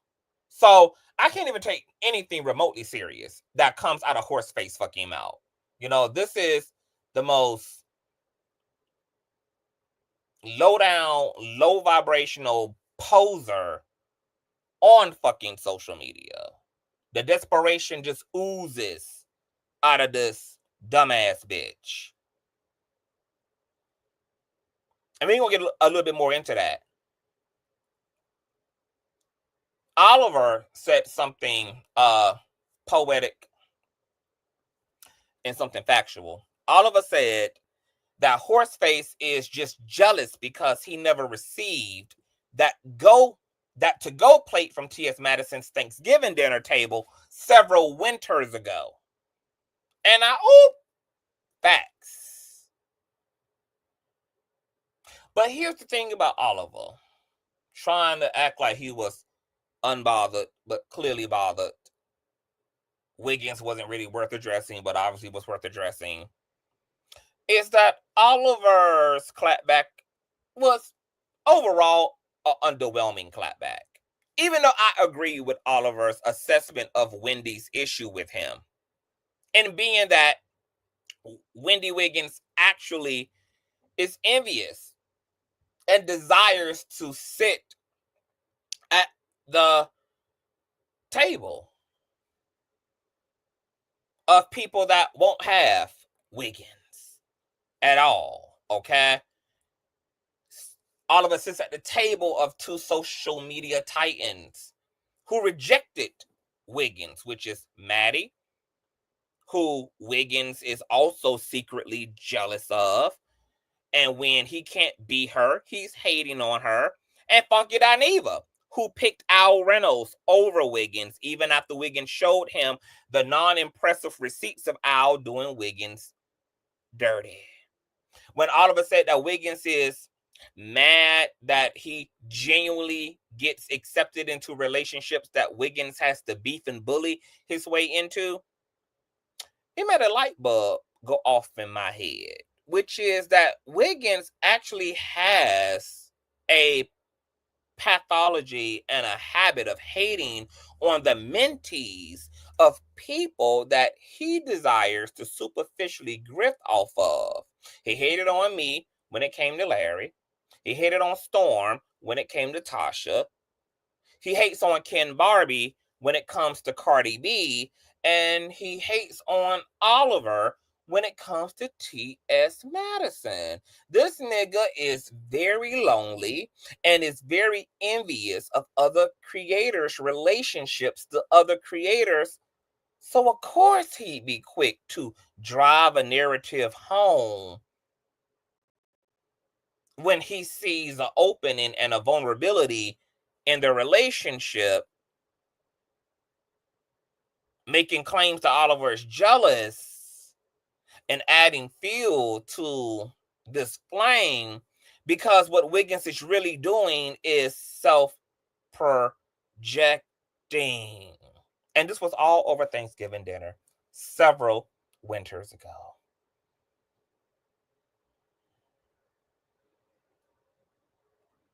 I hope that Wiggins get the mental health help and aid that he needs. Like, I really want his Obamacare to come through this year.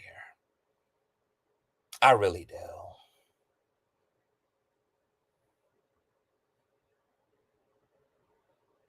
Oliver, I don't know why you didn't drag this girl for total filth. You allowed her to call you a hater, to claim that you are also shaped like a box of crayons. Why didn't you remind this girl that if anything, she's another bitch that Madison needs to be worried about proximity to, considering that she was running scams and she was running fraud and running numbers back down there in Atlanta, which is where this mugshot comes from. She was down there. Miss Wiggins was down there boosting motherfucking cars, bitch. So why you didn't remind Miss Wiggins, Oliver, that if there's another bitch who Madison needs to hide her goddamn purse and her change purse from and her piggy bank from, baby, and her credit cards and her state ID from, girl, that it's Miss Wiggins.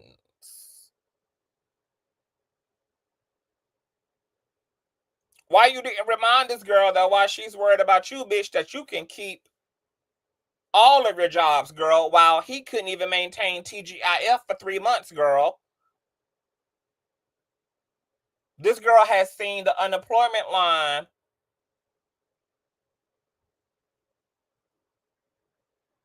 more times than not. Like, you could have really ran her up.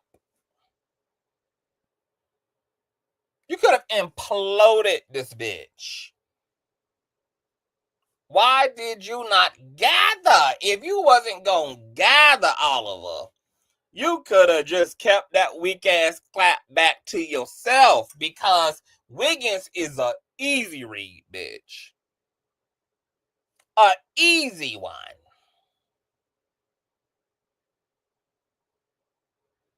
He couldn't maintain a mentor for more than 27 motherfucking days. And here it is, he's talking about you, big pimping.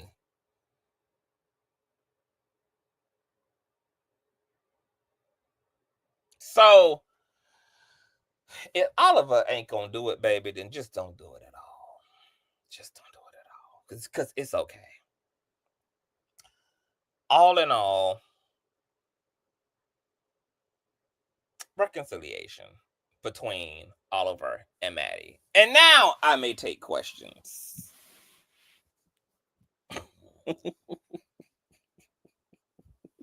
This all Wiggins want, baby.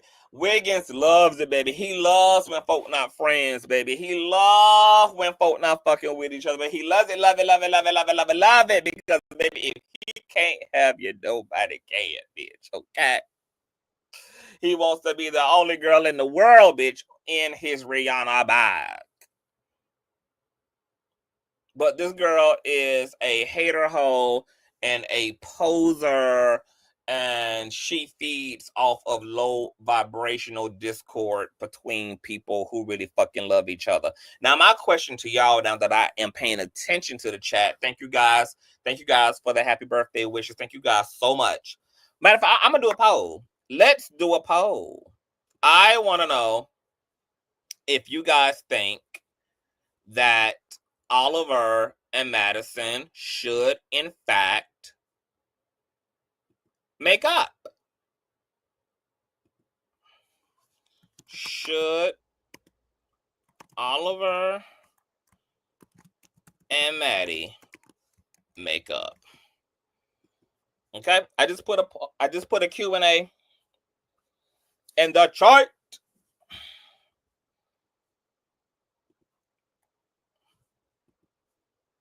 And let me know what you guys think, because I just think this is just a complicated mishap. Can you guys see the Q&A? For some reason, this shit don't pull up on my end. Every time I do this Q&A, let me see if I can pull this shit up. Can y'all see? Nope, y'all can't. I don't know what the fuck. Hold on. I don't know what the fuck the problem is. Okay, let me try this one more time. Let me try one more time, honey. Shamani and Oliver makeup.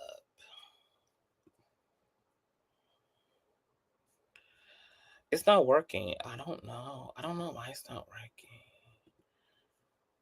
I don't. Okay, ain't working, child. We're going to have to do this old-fashioned bootleg-ass way, child. Okay, y'all just have to tell me in the thing, child. Oh, you can see it? Girl, I just ended it, so it don't matter. Let me read y'all comments. It won't pull up. Okay, so just answer in the chat. I'm wearing my birthday suit for my birthday gossip, okay? Not at the moment, just wait, then they will make up. Yes, I think they should, but I doubt it will happen. Nope. Keep him at a distance as an acquaintance. He has a character flaw. Well, if y'all feel that way about Oliver, then y'all have to feel that way about Wiggins, because he's done far worse, girl. Far worse to Mother Maddie than Oliver Twist ever has. Keep your circle small. I agree with that. No, he may do it again, but do what again is the question. Do what again? He gave what he felt. Now, just because he felt his commentary was harmless doesn't mean there was an injury. But we can't act like Oliver did anything intentionally.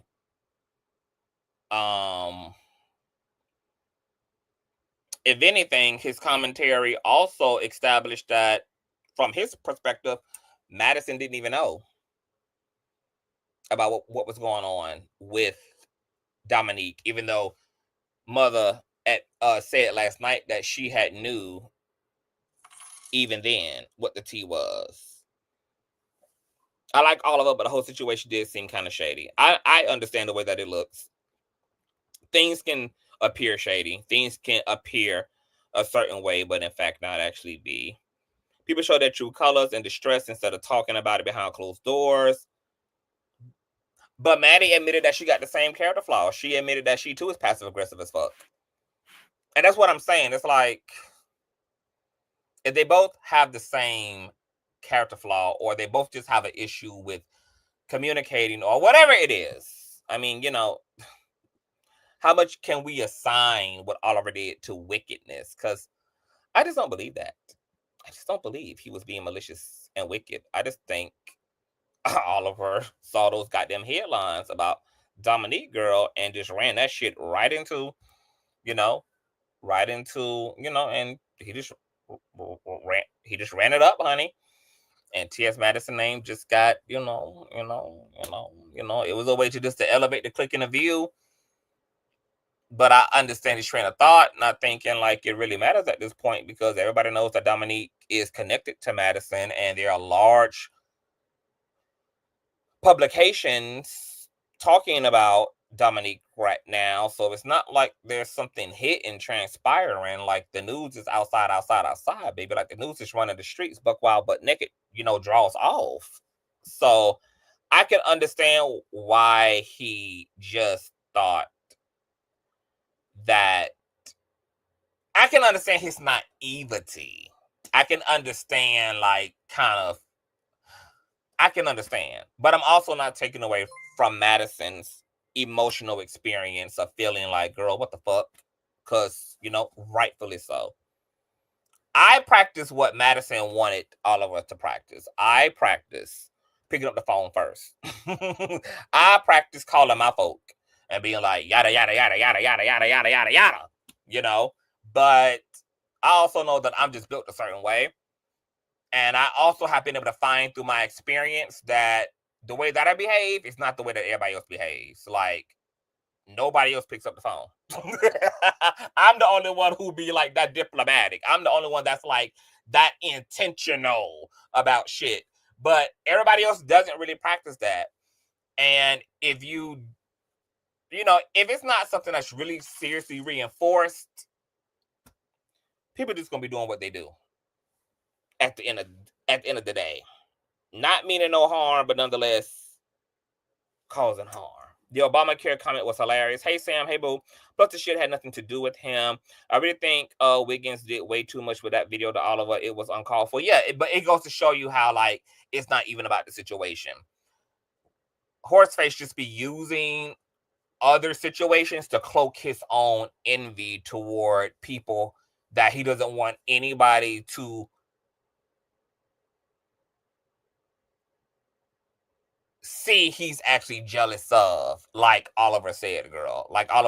You really want to be Oliver. You really want to sit where Oliver sits. You really feel inferior toward him. So you're going to use the situation with Maddie to act like, oh, this is about you coming to her rescue, when this is about nothing more than, first and foremost, you being a hypocrite, bitch, because you've actually done far worse, and you should be nowhere in Maddie's proximity, considering how much of a hater and how much of a deviousness and vindictiveness that you have bodied toward Mother Maddie. But secondly, you know, this isn't even about Maddie. This is just about you capitalizing off of nobody else having a relationship, because the bitch is literally envious of people's relationship, girl. He was really mad at people like myself and other people for having a relationship to Tasha K when there was association to Tasha K. You know, just bitter and brittle about the whole thing. That's what he does. He intentionally didn't call Maddie and ask her about her acquaintance. To me, that is a bad flaw. Well, you know, I can understand his attitude. You know, he felt like hell. You know, she probably already knew. Then he was trying to consider Dominique at the time. He didn't want to damper things for her. He didn't want to, you know, block any potential blessings. And he did say that the tea he had pulled up on her was from eons ago. You know, this was long before the Slaughter House situation. She paid her dues or whatever it was he said he saw. And so, you know, he made the executive decision to just not. He didn't want to do that to Dominique. And he felt like Maddie probably already knew, because, I mean, she's Maddie. She probably is vetting the people she's in business with. So, you know, he just opted out. But the gag is, Oliver, like, contradicted himself, because you opted out of saying anything to Maddie and out loud, then only to just turn around anyway and come outside with it. And you had that conversation with social media before you even had it with Madison, who could have been more directly impacted by Dominique's baggage. So, you know, there's some issues there too, which is why I'm not mad at Madison for being mad. I just wish that this was handled privately, and I am going to put a bit more onus on Madison to do that, because she is the bad bitch in the situation, and I am a believer that heavy is the head that wears the crown. So I'm going to always put more onus on whomever the head is in any situation. Folks just out here burning business bridges they may need during the upcoming 4 years of GOP. Child. It's messy, messy, messy. All of us just need to call Maddie and apologize. Say, hey, sis, hey, mama. My bad, bitch. I was being messy when it came to Dominique, but I was not meaning to be messy toward you. And the lines of content creating and friendship kind of got blurred up. I heard what you had to say in your live. I understand the way that this looks, and I apologize. And I've also now heard you bring up things about your experience working with me and feeling like I was being lazy and dropping the ball and all of that. And just use this opportunity to just take ownership for his part of the bullshit and speak to those things. And that can be that. You know?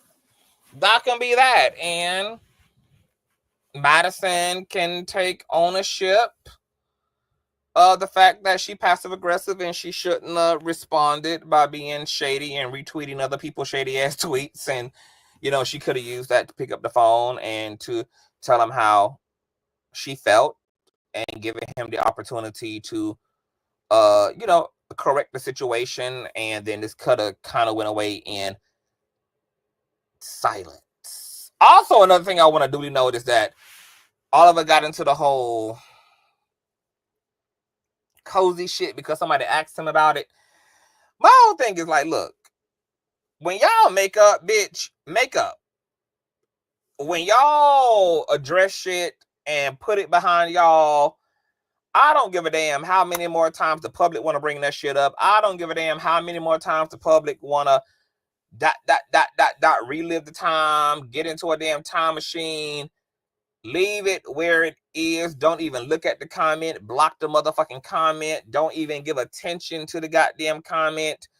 Leave it alone, because even reopening the conversation about shit just can lead to more shit. So when it's dead, let it be fucking dead. What's going on, Rumors and Tea? Thank you, boo. Thank you, love. Thank you, love. Thank you, love. Tremel, would you like to come up and say what it is you really want to say? I think I saw your comment earlier, Tremel.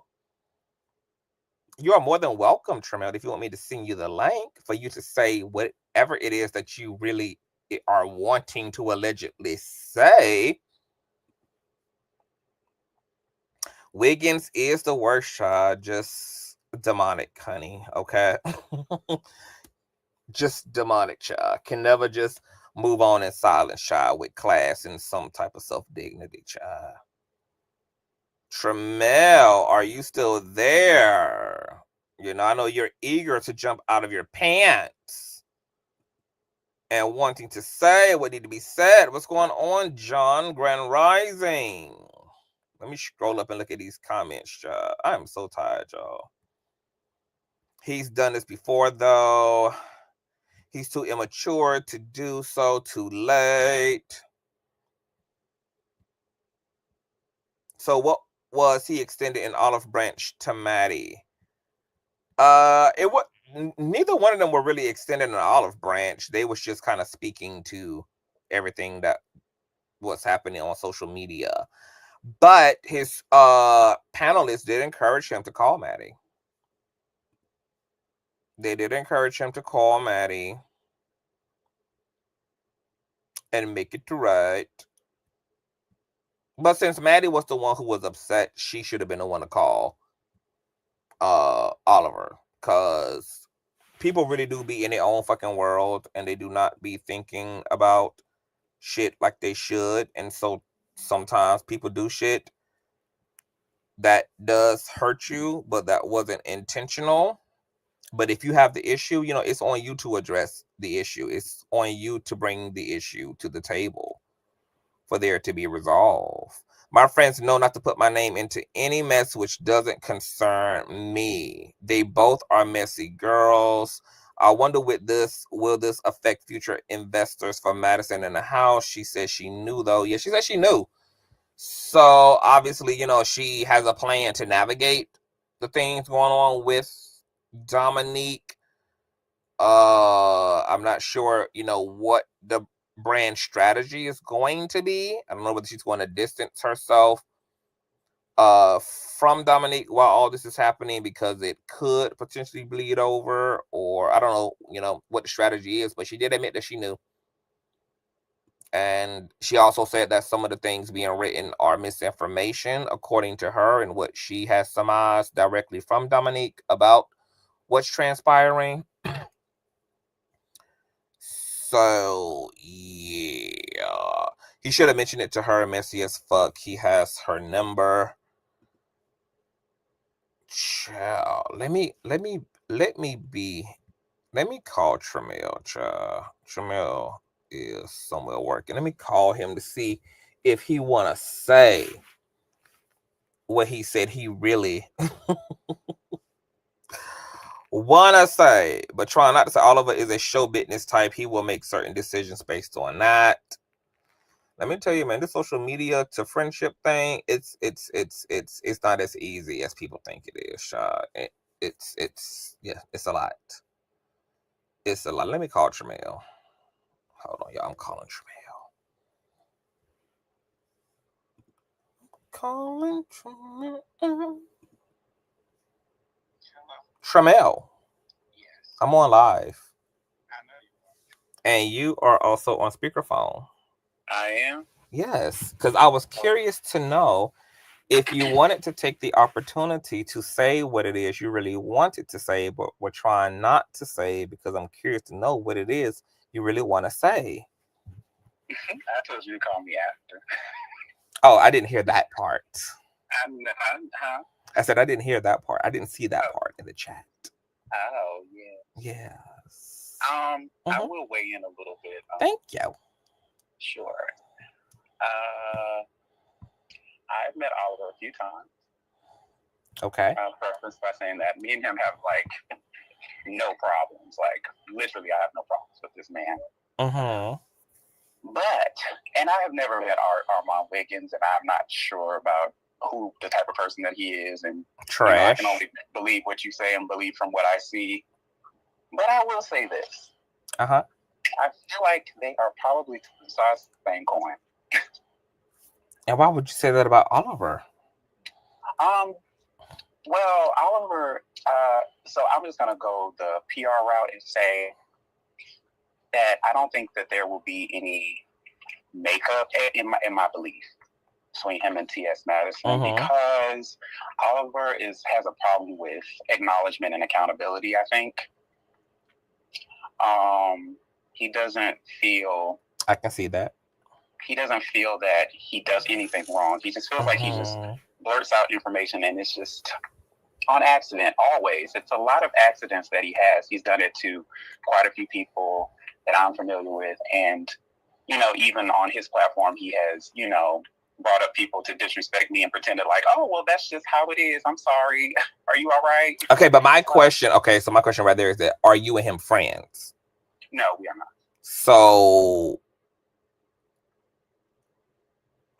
So with y'all not being friends, can it be argued that, he has... I'm just saying this. People do that to somebody like me, and I've seen that do this to people who he's actually called friends. Such as who? Like, can you drop a name? Like, who is he who is he a friend with that he's done that to? The producer of the show, Chasing Atlanta. He's done that to the producer. Can you give an example for those of us who don't know, like, what the hell? Well, there was some situations like a couple of months ago where he was bringing up old past cast members that were rightfully let go or fired or released from the show. He was bringing those people up from years ago to bash the platform that he was on. But he said, I didn't know anything. I'm just letting them tell their story. But in all actuality, he was upset with the outcome of the last season that they were on. Oh. Yeah. So instead of saying what he wanted to say, he used other people as catalysts to get his feelings out. A lot like what happened with the cozy stuff in his comment section and people running a narrative about Maddie that he could have easily dispelled. Like I said, he is one of those people that just, he lets other people speak for him. And they say his feelings, then he makes sure he amplifies their voice. Now, Maddie is aware of that because she did say in her live that her and Oliver are both passive aggressive. Yeah. So so what do you think two friends who both have a similar weakness, like, should they give each other grace since they both... I think they should give each other grace, but I feel like there should be a deeper conversation about what Oliver's true intentions are as far as working with her. Like, are you really just trying to be a part of the machine that is behind her, or are you trying to create your machine behind her back and trying to step out in front on your own? Because there's nothing wrong with that. Like you said, people want to be successful. People want to be, seen in this industry. But to be somebody who is like T.S. Madison's, like being her background, that takes a strong person who is really about the culture and about her brand than your own, trying to build your own off of other people's backs. So that conversation needs to be had before they can even move forward. I feel like they can definitely be friends again, but I think the conversation about what his ambitions are should be had as well. And she should respect what he really needs and not, hinder him if that's what he was feeling. Because that's kind of like what it sounds like. Because I've only known people to act this way and or throw things at people when they're not getting what they want. I'm so happy that we not like this. I'm so happy. Like, I'm so happy with my life. For everybody, and if you got something going on, I can only be happy. I don't want to come up off anybody else's back. And let me give you like. your flowers openly.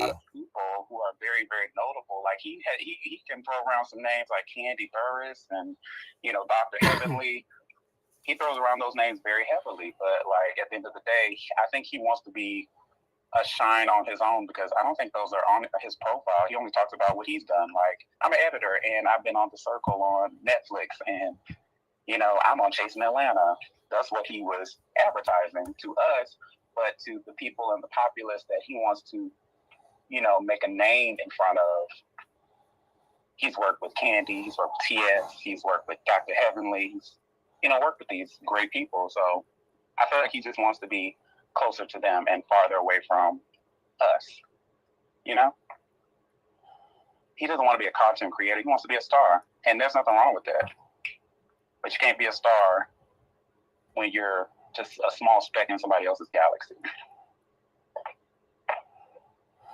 Well, I don't know. I'm kind of split down the middle, Tramel. I was watching this this same thing is playing out on Jocelyn's Cabaret, where one of the girls is like, she initially auditioned for Baddies and didn't make the cut. So then she auditioned for Cabaret and made the cut. And Jocelyn found out, like 4 or 5 episodes in, that she got rejected from Baddies and came to her. So now Jocelyn feeling like a leftover. And then she found out that the girl is also like a musician. She's a rapper. She's trying to get her music, So Jocelyn's just like, why are you here? You should be going and furthering your career. And you're not really here for the Cabaret if you also have But here is the crazy part about it, right? Is that everybody used everything when you're getting it from the mud up in order to come all the way up, including Jocelyn. She used Love and Hip Hop. She used Mona Scott. Yeah, she used all of her leverages. She did what she had to do to get to where she is. And so with us all being creators, with us all being ambitious, us all being artists in our own right, like, all of that can be true. Like, all of that can be true. And like you're saying, I mean, I don't think there's something in and of itself that's wrong with that. Like, I don't think there's so I don't want to misspeak, but I don't think there's anything wrong with being ambitious and wanting to make a name for yourself. But you got to look at it for the perspective of T.S. Madison is a content creator, media mogul. She's an actress. She has done like movies and films, and now she's been like on The Song or whatever. So what was Oliver doing for her? Was he was editing her content, right? Yeah. Mm-hmm. So what kind of accolades or what kind of stardom are you going to get from being an editor? But see, here's the thing, though. See, producer, are you trying to be a? No, here's the thing. See, I feel like that's the part where what is he trying to do? I don't really know what. To be honest, I don't know what. But that I know. But here's the thing. That's the part that we shouldn't be majoring in, because it's not about business. Because I feel like the only substantive critique when it comes to the whole, like, I don't even feel Oliver's intentions per se matter in the context that you're speaking of. Like, hold on. I want to complete this. Oliver, the Mistress, and Madison were talking about how they felt like Oliver was not into playing production and wanted to be more so in front of the camera, that this is where he was growing, and they felt like it was represented in him, like in his quality, like the quality of his work was lacking. Like, shit was not edited how it should, shit was glitchy, shit was grainy, shit was like he was falling short.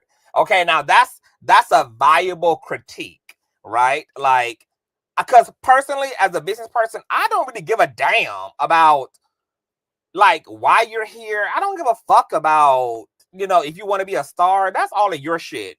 I only can set a clear, concise margin to judge you off of, and it has to be objective. And so if the work I'm paying you for is lacking, okay, that's an objective issue, and that is a direct concern to me, because I'm paying you to do a service for my brand, and you're falling short of that. You either can come up to standard or I will replace you accordingly. But going kind of past that, trying to get into, you know, whether people want to be their own stars. It's like, of course, all of us wants to be in front of the camera like anybody else. I mean, it's like, and it's not to say that the next bitch that Madison employs is a bitch who's not trying to also create her own or his own business, trying to, you know, create his own or her own pathway. Like, I just feel like that's, like, I know why we like to indulge in that, because it's like, but you're excluding the fact that you're even in this whole live saying that should they make up? What are they making up about? If they just had a purely business relationship, if he wasn't doing his job, he should have been released. But he has been released. That's the thing. He hasn't done any work for Madison, and he has been released. He has, hello, he has been released. He hasn't done work for Madison in a long time ago. But I'm just saying, you're talking about them making up based off of his professionalism instead of, or I'm sorry, their personal relationship versus their professional one. So she should care about his ambition and what he wanted to do, like the star that he wanted to be behind her, instead of just, oh, you wasn't editing real good, so I'm just gonna have to replace you, and you mean nothing to me because I can find somebody else to do it. And there are people, I don't believe that there's everybody who wants to be a star is, you know, are not okay with being in the background. You know what I'm saying? There are some people who just really just purely like to edit, and they don't like to be in front of nobody's camera. They don't want to be in front of nobody's nothing. They don't. My point is, there's no way for anyone to objectively know that. You have to take everyone's word for it. You don't have any way of objectively knowing that anybody. No. I'm not talking about what you. Okay, yeah, but you're talking about something that can change tomorrow. You're only talking about what you've seen up to this point. But that's, to my point, is that people can say that. But what I'm saying is that on our end, like when we go to employ people, we have no way of factually knowing on our end whether people are going to stick around for a year, whether they're going the long haul in our business, whether they plan on retiring here, whether they're just here and using it as a means to get somewhere else. Like, we don't know that. The person in the situation may know that, but we don't. So that's why I said that even if Maddie goes and finds her another editor, and of course she has one, if she finds another producer, of course she has one, that it does not stop this reality if that's what Maddie is concerned about. It doesn't stop the concern about rather someone wants to be the star behind. I feel like that's too subjective. Now, when it comes to the friendship thing, the thing is breaking down because Maddie feels one way about something that Oliver did that he doesn't feel he had ill intentions behind, which then makes an argument for the fact that this is just impact versus intent. I did something that was not intended to slight you, that was not intended to hurt you, but it has, because you said it hurt you. Okay, so I have to acknowledge that. But just because you also feel hurt by what I did doesn't mean that I did what I did to hurt you. Those are not like synonymous to one another. Okay, so what is the middle ground? Because the middle ground is what I was saying the whole time in the live stream, is to communicate. That's what all relationships have to do it. If there's a relationship, you just have to talk through the bullshit. You have to just be able to say, hey, I heard what you did. I saw your live, or I saw your text, or I saw whatever, or I was told whatever, and I feel away, and you just have to engage it directly. But because Maddie admits that she's also terrible at communication, right? So she did what she's mad at Oliver for not doing. She didn't communicate either. She went to social media and started retweeting shady ass tweets about Oliver in response to what he did. But the thing about it is that he wasn't aware that he was doing anything wrong to her. Therefore, it put the onus on her to reach out to him to say, hey, this is how I feel about this, because you're not a psychic and you're just living your own life, doing your own shit. Huh? I have a question. Mm-hmm.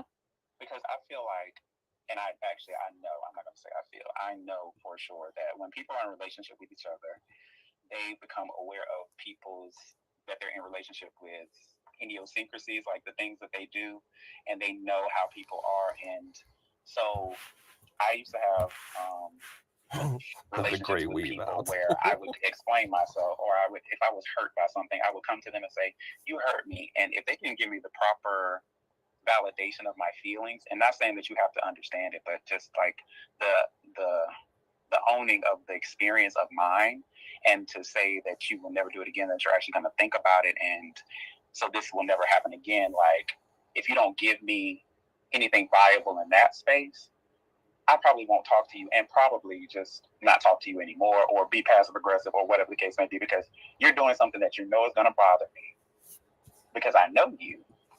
And if I talk to you about it, you're just going to play in my face and pretend like you don't know what the problem is or the issue is. And we've been here before. So I'm going to say it like this.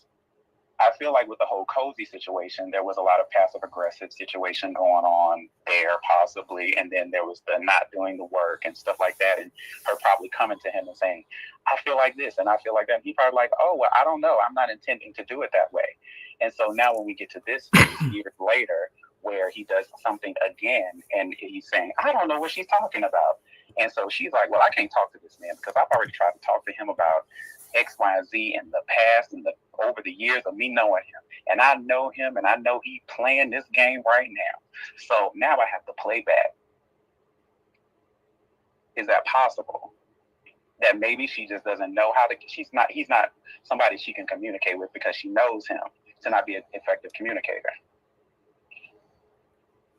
No, Maddie just chose not to communicate.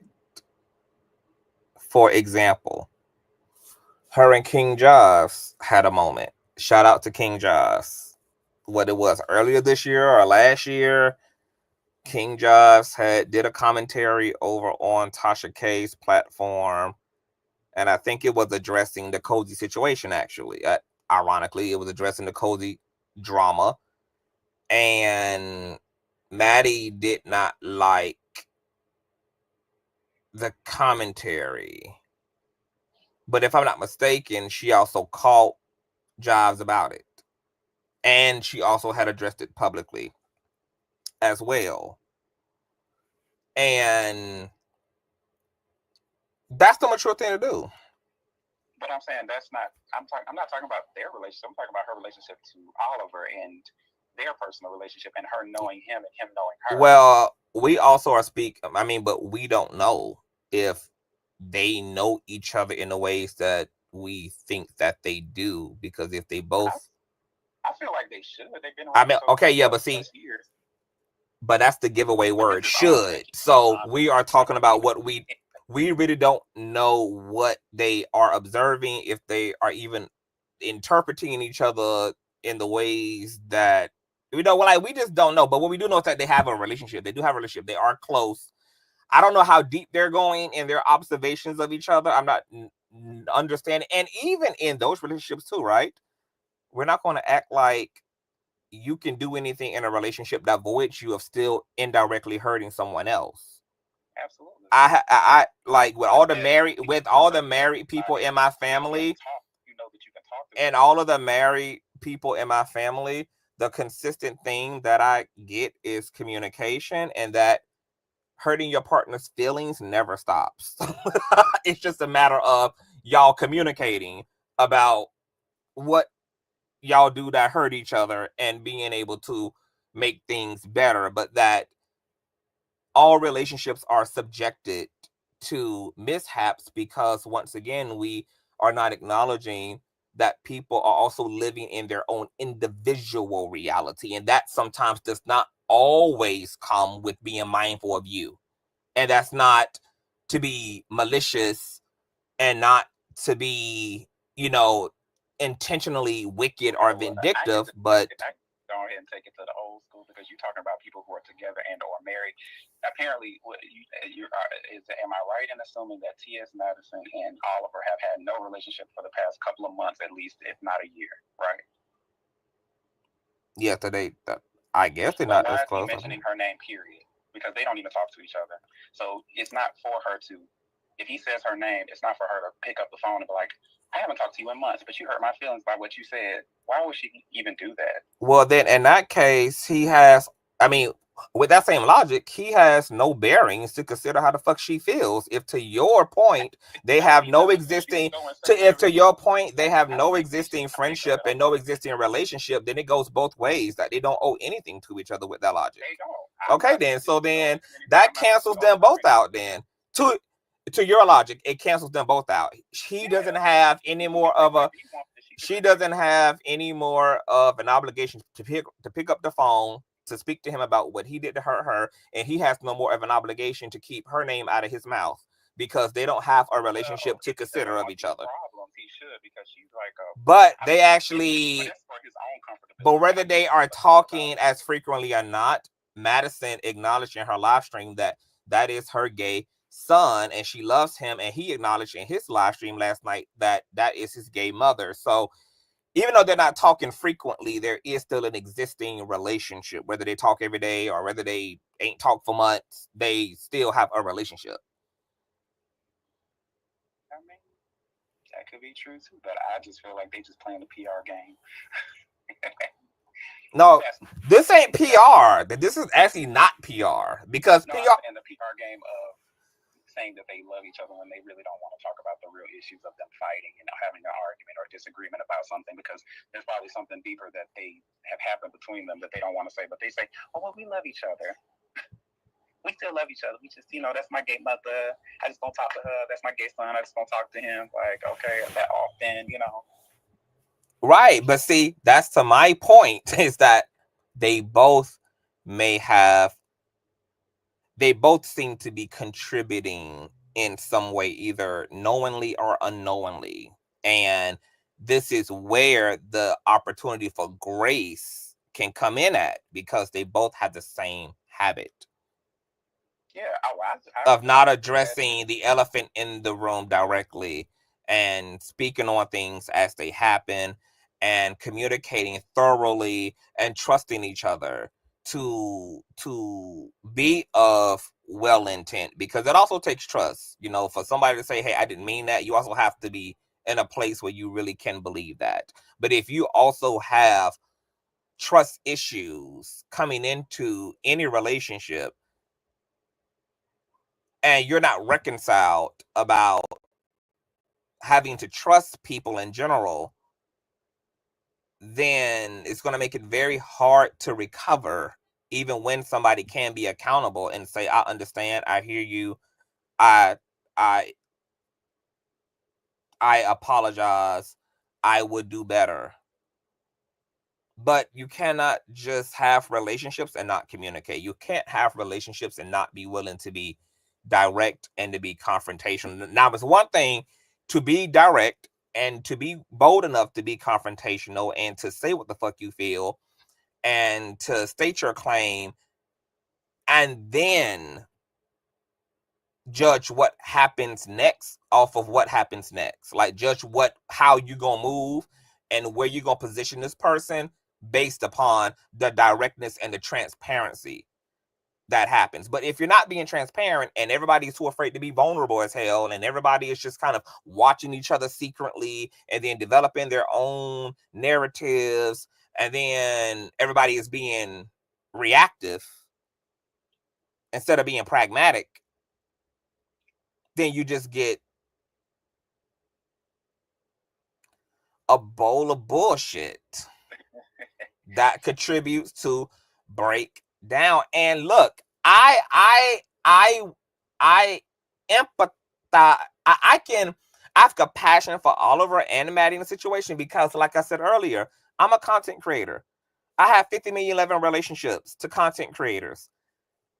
I was the only person. I'm still the only person in my relationships to other content creators who picks up the phone first and says, yo. So I know how much communication doesn't happen. I know how much other content creators do not, they aren't that mindful. They aren't that tactful. Because I'm living in it. I've seen it for the last decade. Nobody is being that courteous of each other. Nobody is being that considerate of each other. It's just not a thing yet, unfortunately. Okay, so I want to ask you a question. As a creator, and the way you view this entire situation between them two, which one do you think is more like you in the space of your feelings and how you interact with other content creators? Are you thinking you're more of neither, or you think you're more of a which side are you leaning towards? Neither. How you feel I'm not like either, because I am a very strong communicator. So I'm not like either. Like, hold on, let me use what's an example? Okay, for instance. So let me make it more narrow, more specific question. Hold on, can you hit the link? Because people are struggling to hear you. Are you able to hit the actual link? They're struggling to hear me. Yes, because I have you on speakerphone, trying to get you into a mic on my laptop versus you having a direct audio that can come through. Okay. So are you able to hit the link? Maybe for like a few seconds, because I actually am at work while you playing. On period. I'm about to send this to your DMs on IG. Okay. All right. So as soon as you get it, just click it. All right. Yeah, I'm not like either, because I'm a strong communicator. Every time I've had an issue with any of my content creating compadres, I've never jumped onto social media or jumped to just start popping off online. I've always hit the line first and foremost. But that's also why I empathize with Oliver and Madison, because I too thought it was as simple. I thought everybody was practicing doing that. I thought that it was just common sense that, like, if you have a relationship and proximity to people, if you have a personal relationship, your ass, take the courteous route of communicating first about things, giving heads up, getting the other side of the story. I thought that was just common. I thought that was just that, but it's not. It's really not. Nobody communicates on this space but me. I'm the only bitch who does it. Nobody else does it. Tasha doesn't practice that. Larry doesn't even practice that. Jives don't practice that. Nobody practices that. Nobody does. Everybody does exactly what Maddie and Oliver actually does.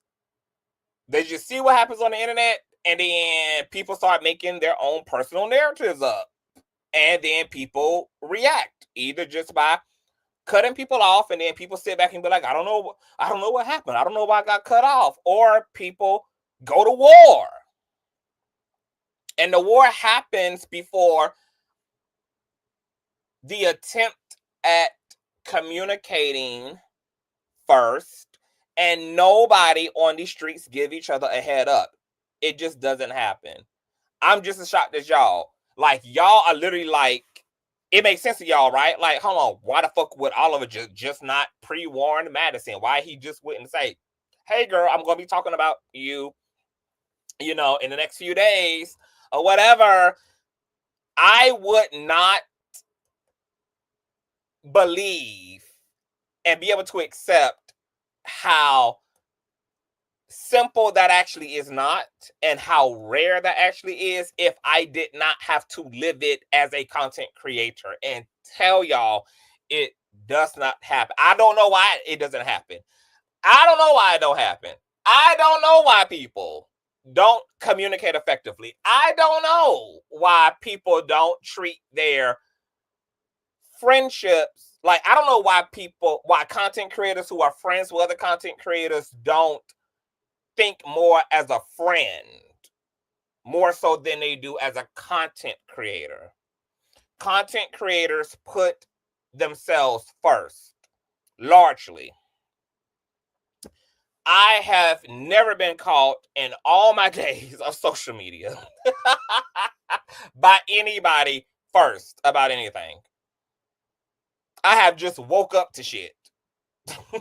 Like, I can't tell you why that happens other than content creators just put themselves first. They just do. And it does lead to all of this. And it's unfortunate, shall. Hold on. Tramel saying the link is not working. Let me get this to him again. Check that one. I don't know why it doesn't happen, y'all. How are we being racist? People, are we okay? I don't even know what the hell y'all talking about. Someone said we're being racist, but won't come back in and clarify their statement. That's why their friendship feels disingenuous to me. Rumor, do you want to hit the link?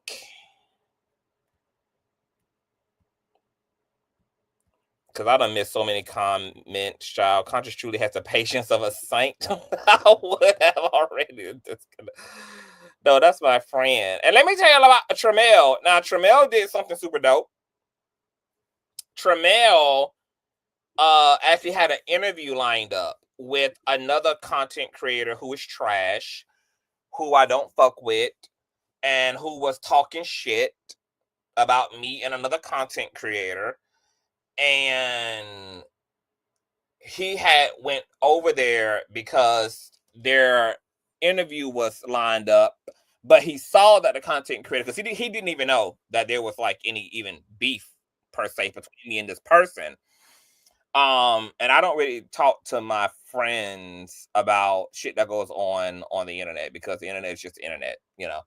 So he didn't even know that there was a beef until he actually clicked onto the person's channel and saw that the person was talking about me and talking about another content creator. So he called me. He said, "Hey, I had a scheduled interview with this person to talk about my music, but they I see that they're talking shit about you, and I'm just not going to do the interview. I'm not going to play into that. I'm not going to da da da da." And I was like, you know what? The fact that you even had like the dopeness to even just call me, and the fact that your natural reaction was to protect me and to not contribute to something that would look asymmetrical or lopsided as fuck optically. Like, I appreciate that so much that, hey, I'm actually okay with you going and do the interview. Like, go do the interview. Like, get, you know, your interview time, do what you need to promote your music, blah, blah, blah, blah, blah, blah, blah. He was like, nope. He was like, nope. I'm good. That's the way it's supposed to go. But, you know, it just doesn't. Hold on. Okay, we got both. Rumors and Whitney, what's going on, y'all? Welcome to the platform, child. Hey, Happy birthday. Happy birthday.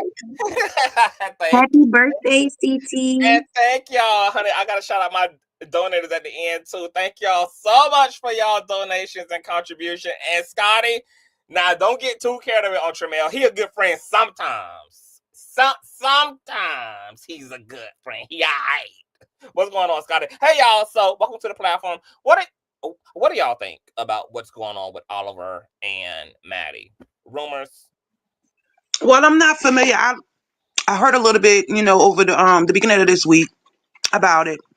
And I just feel like when it comes to content creators, like it reminds me of like the corporate workspace, but any workspace, to be honest, where people are they just don't have real loyalty to one another. I think that a lot of people look at content creator, which is nothing wrong with it. Look at it like career versus like this is something leisure, and we are friends and my friends putting me down and things of that. I think people literally see career because of all that you can obtain doing it, and so it's a doggy dog world.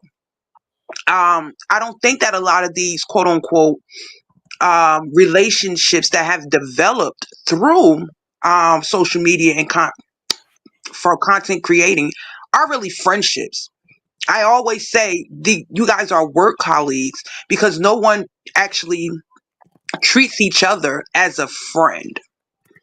I'm glad that you like, use as an example, like you and Jives and things of that, others, Larry, where you don't get a phone call behind the scenes, like you were saying with Tramel. You don't get that with them and others. That was not just to exclude them two out, but you don't get that where let me call my friend and let me have a conversation, run things past him. Not that I necessarily need his permission, but just so that he knows that I value our friendship and let him know that I'm not trying to be slick. I'm not, recognizing and dishonoring our friendship and ignoring his feelings and his possible stance on the situation, but just, run it past him so he knows where I stand. You don't get those type of things. It's like everyone is out for themselves.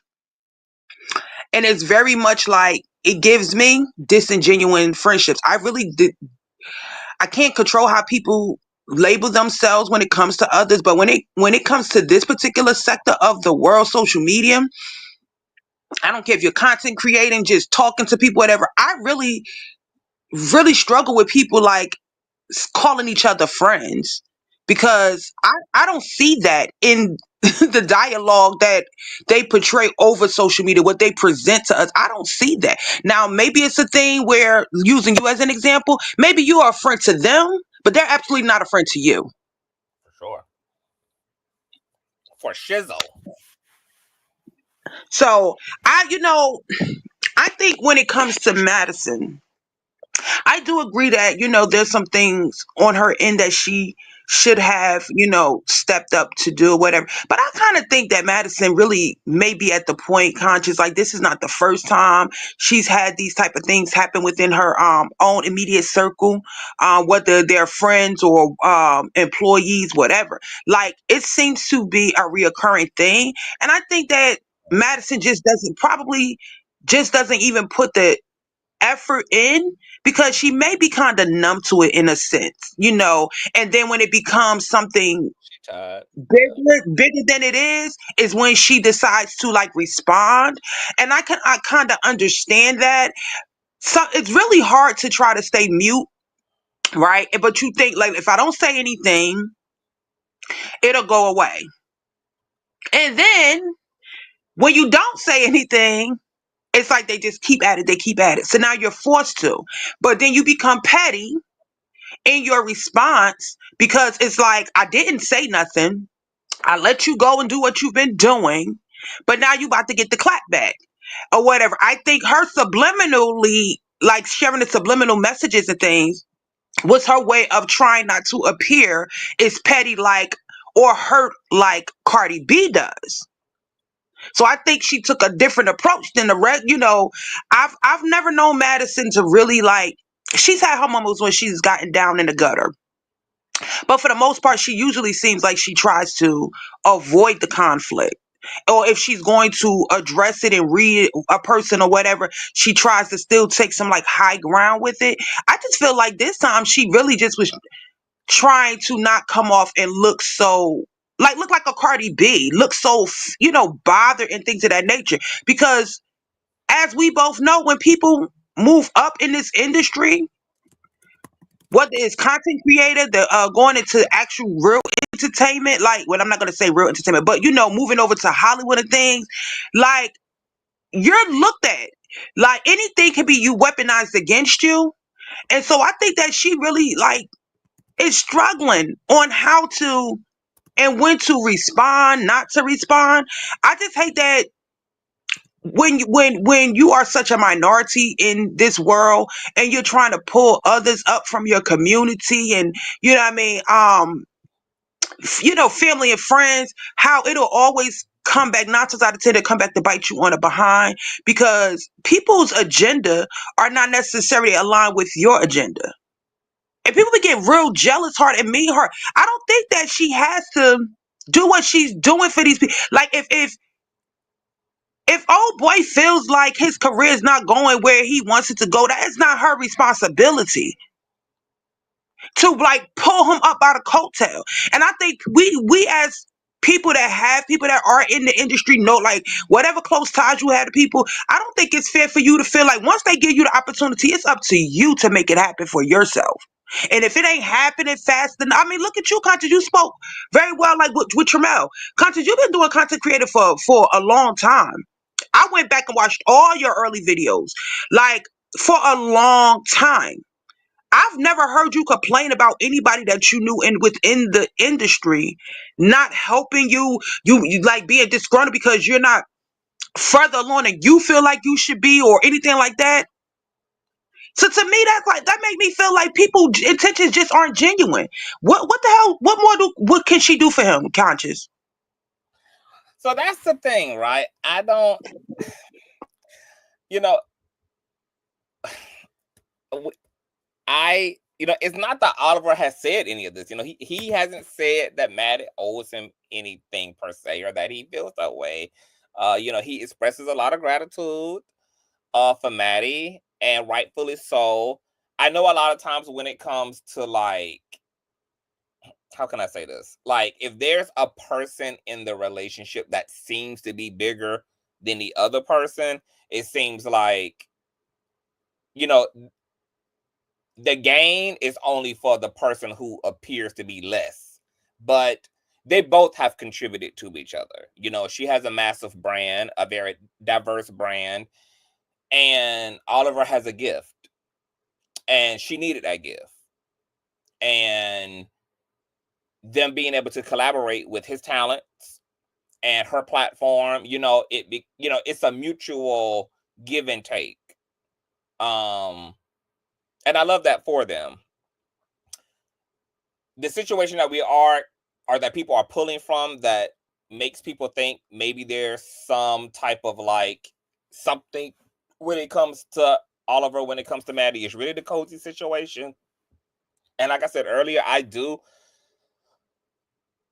understand, because Oliver made it look weirder than what it had to be by like liking comments, or like engaging in comment sections and not dispelling, slanderous narratives about Maddie, and just not setting, the record straight, and not controlling and regulating the situation. But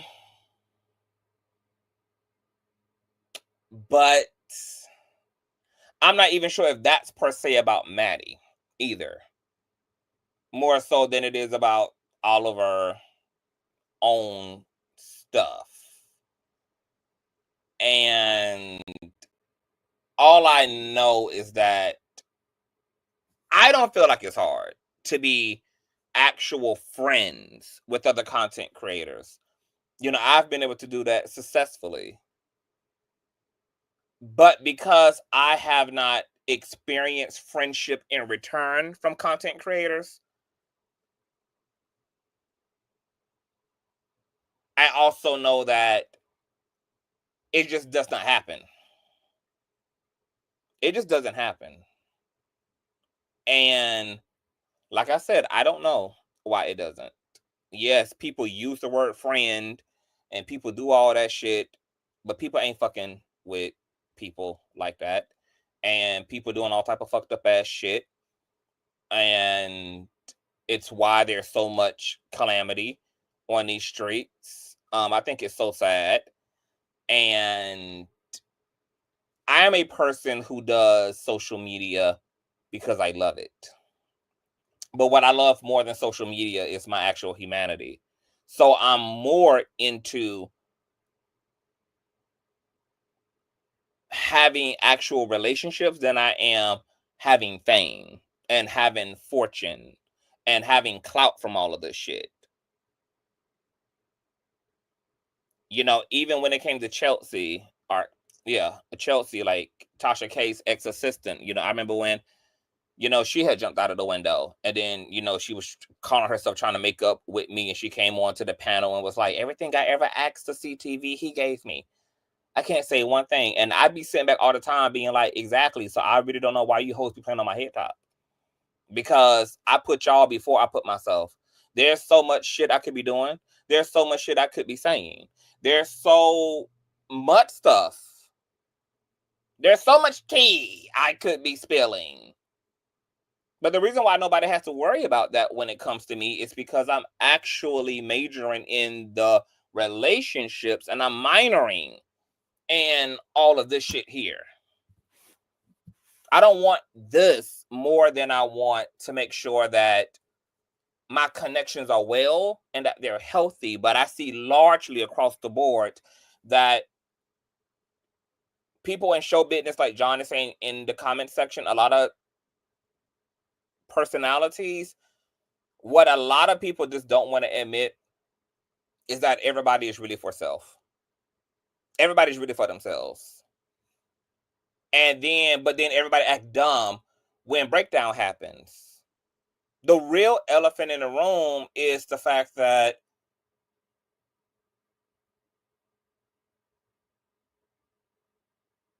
there's just a lot of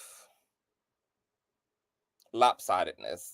And there's so many examples I could use to get into the things. Because I'm really trying to help y'all to understand how much like people just really be like airheaded. Like people just really just don't, I mean, or at least they act airheaded. I don't know. I don't know. Like I don't want to believe that when these things happen, it's intentional. I don't want to believe that. It may be the case. It may be the case that people are intentionally fucking people over. They're intentionally throwing each other under the bus. But because I'm like a real person, it's hard for me to believe that other people are not genuine and not sincere.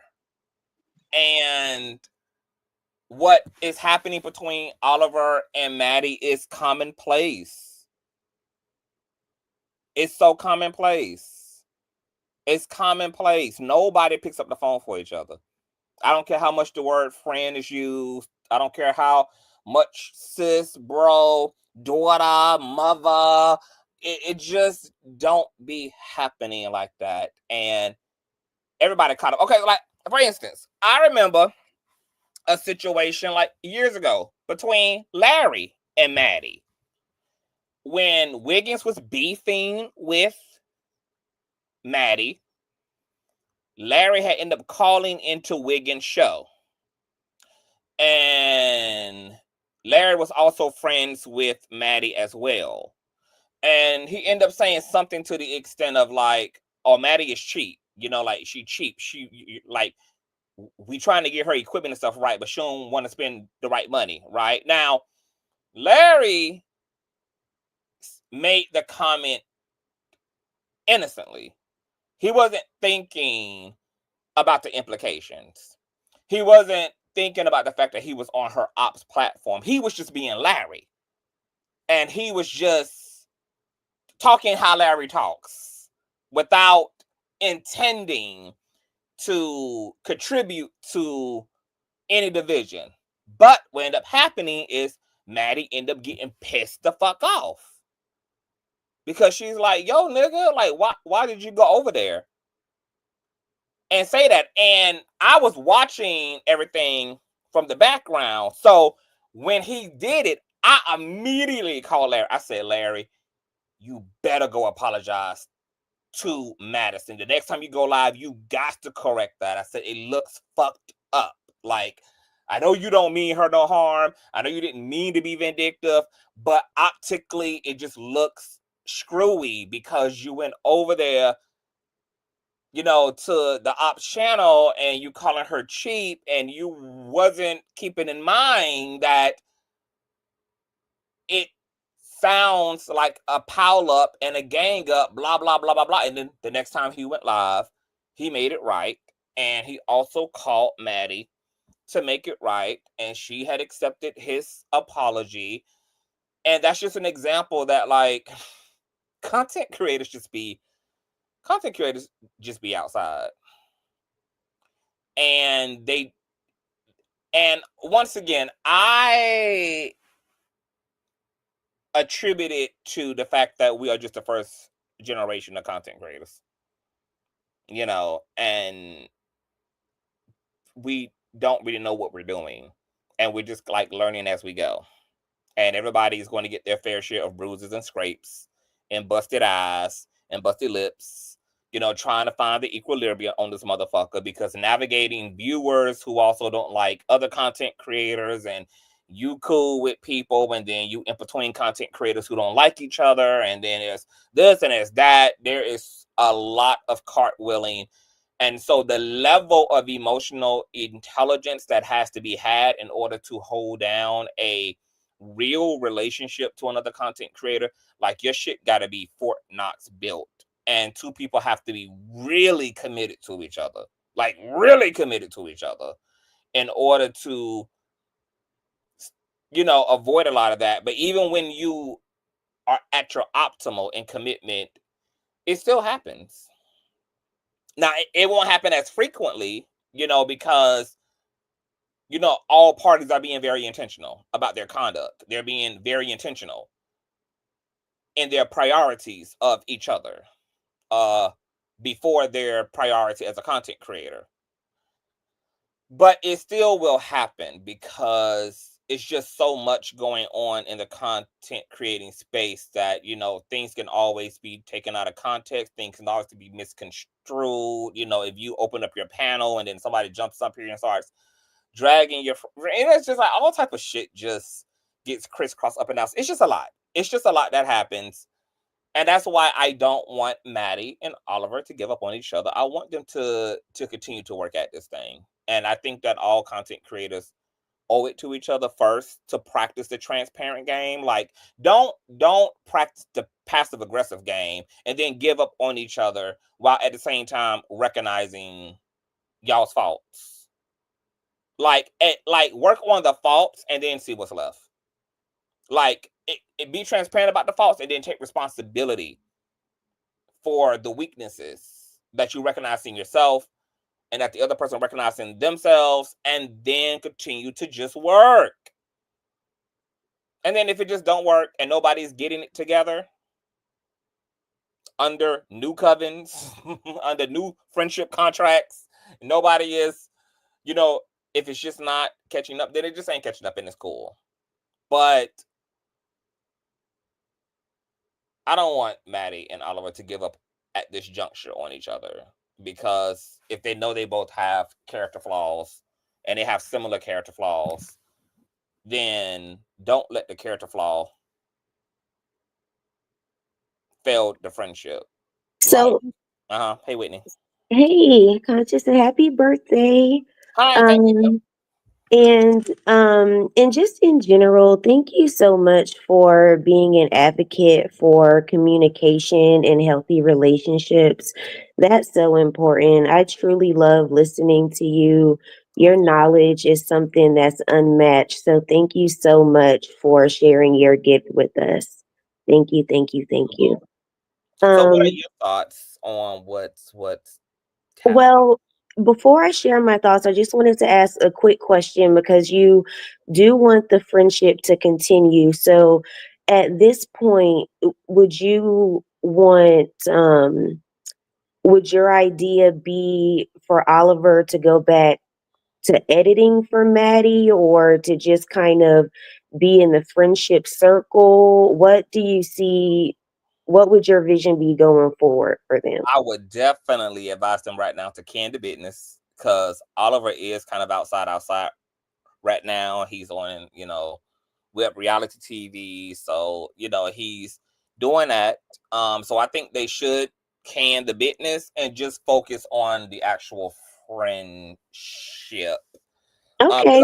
Because I don't know what came first anyway, like with them, whether the work came first and then they developed the friendship, or whether the friendship came first and then they develop, or whatever the case may be. But yeah, just work on the friendship. Just work on bonding and learning each other and learning each other's love languages and what each other needs in order to feel safe between each other.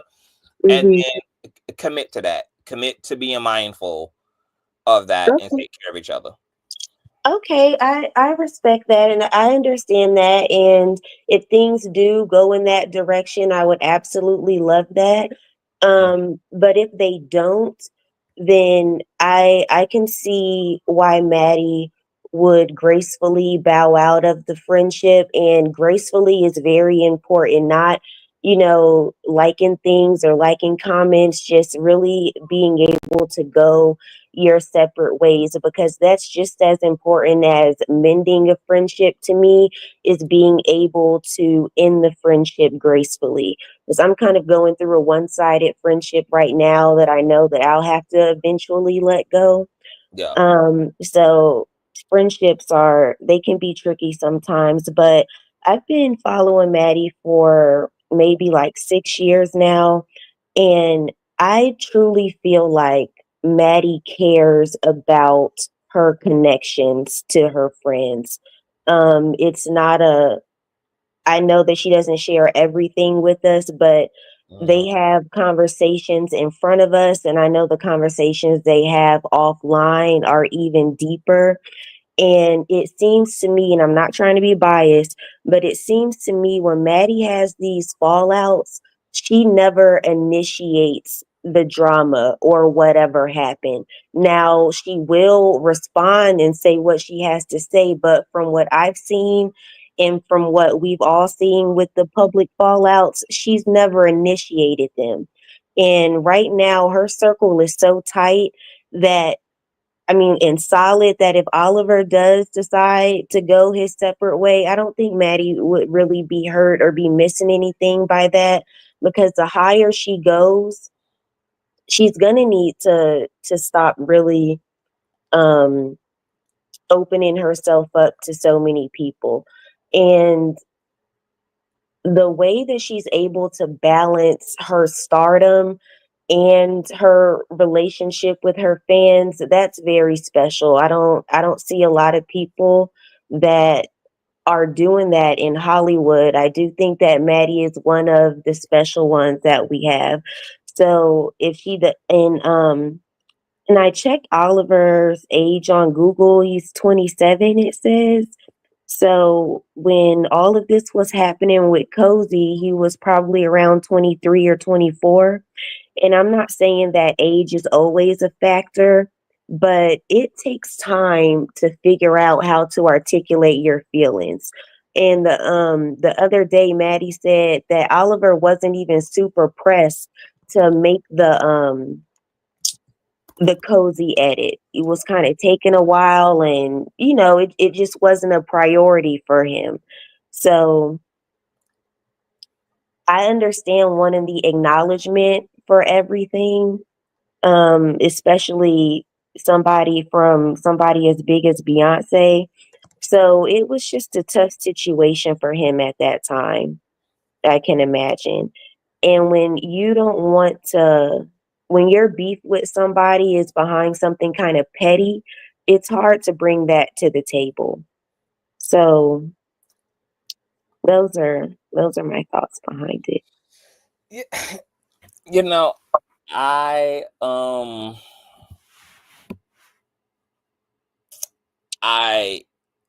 so you said something that's very true.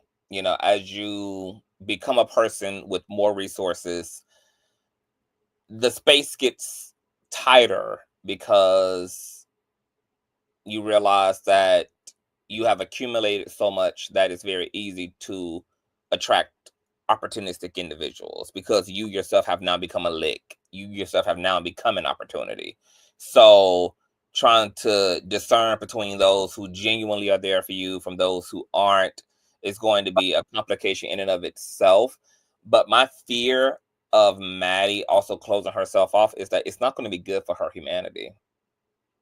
She is not, no matter what she accomplishes, no matter how much money she makes, no matter who she becomes, and no matter even what her personal desires are out of her personal relationship, she's not going to ever be above having to also work and put her work in relationships. So when Maddie says me and Oliver both are passive aggressive, Yeah, and right. And Tequila just said that some friendships are for a season, and it took me so long to accept that, especially when the season is long, right? When that season ends, it's like, dang, I wasn't ready for this. I didn't see this ending. And maybe they didn't see it ending, especially in this way. And we don't know what caused it, or now the whole thing with She Oliver, talked about it. She talked about it. I mean, it basically came down to her. Like they said in the live, it came down to them feeling like Oliver was already lacking on the production because he wanted to be more of a star. That started to show up in the work he was doing for them on the production side. okay, right, right. And then Okay. it came with the cozy drama, and then now this, a year later or so. Okay, so and I do want to piggyback on when you are working behind the scenes, you have to accept that, okay, this is the bigger picture. I'm working for this person. But do you think that when you're an entrepreneur and you don't really want employees, you kind of want to do the solo thing, it's important to recognize that, Yes. so that you don't end up in a situation like Oliver. If you're not able to clearly state, like, hey, I know I've been behind the scenes, I've been doing this editing stuff, but I'd like to be in front of the camera more. Can I sit beside you on some morning shows sometimes, and then see where that led? But again, it can take time and wisdom to learn the right words to use, and because you don't want to come off like a hater or you're trying to take somebody's shine.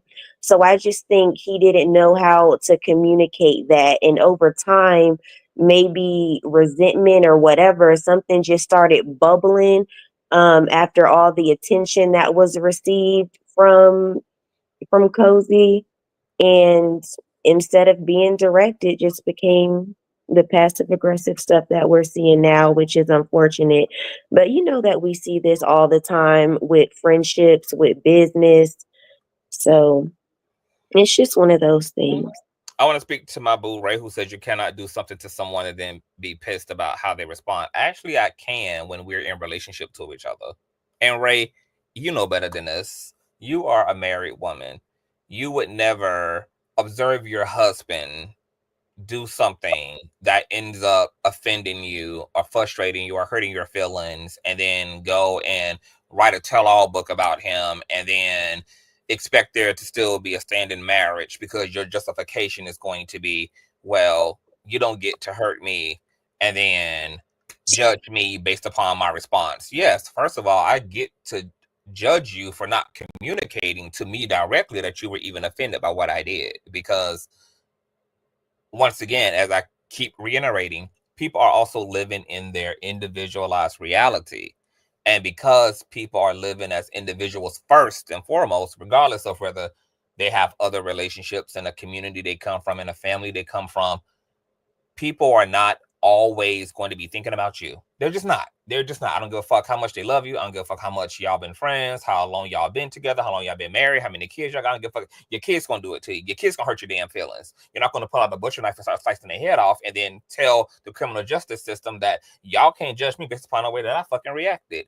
You're not gonna be on your job and be offended by another coworker or a supervisor and then go fucking ham and start breaking and busting shit and then justify by saying you don't get to hurt my feelings and then judge me based upon the way I react. It doesn't work that way. If we're in a relationship to each other, I have to acknowledge that you are a human being too, and that you're living in your individual reality, and that everything that you do that could hurt me, especially if I'm accepting that you love me, if I'm accepting that we're in relationship to each other and that we have camaraderie and sisterhood and brotherhood and whatever between each other, I'm going to give you the benefit of a doubt. And the benefit of a doubt is what allows me to address you first and foremost before I run off with my conclusions. Because the first thing I'm not going to want to do is be quick to want to assume that you are the worst person who meant the absolute worst for me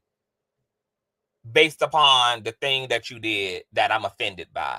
Because I love you and I believe in a relationship, I'm going to actually want to believe, first and foremost, that you didn't mean to hurt me, that this wasn't intentional. And maybe I'm just misreading the situation. Or maybe Well, you was just unaware about how you stepped on my toes. And then bring that to you so you can rest me assured. If I am in any relationship and I am rushing to react and to assume the worst about somebody that I'm actively in a relationship with, that's actually more telling about me and the fact that I am secretly and unconsciously participating in opening my home up, my table up, my relationship up to people that in my heart I truly don't feel safe with. And then I have to hold myself accountable for even fostering relationships and entertaining relationships and engaging with people that I secretly don't trust because they have no way to even make a mistake in this relationship if my mind is already made up on everybody the minute that they go to acting in a way that I don't agree with, or they go to doing things that end up hurting me. This is why we're living in an era where there's a single epidemic.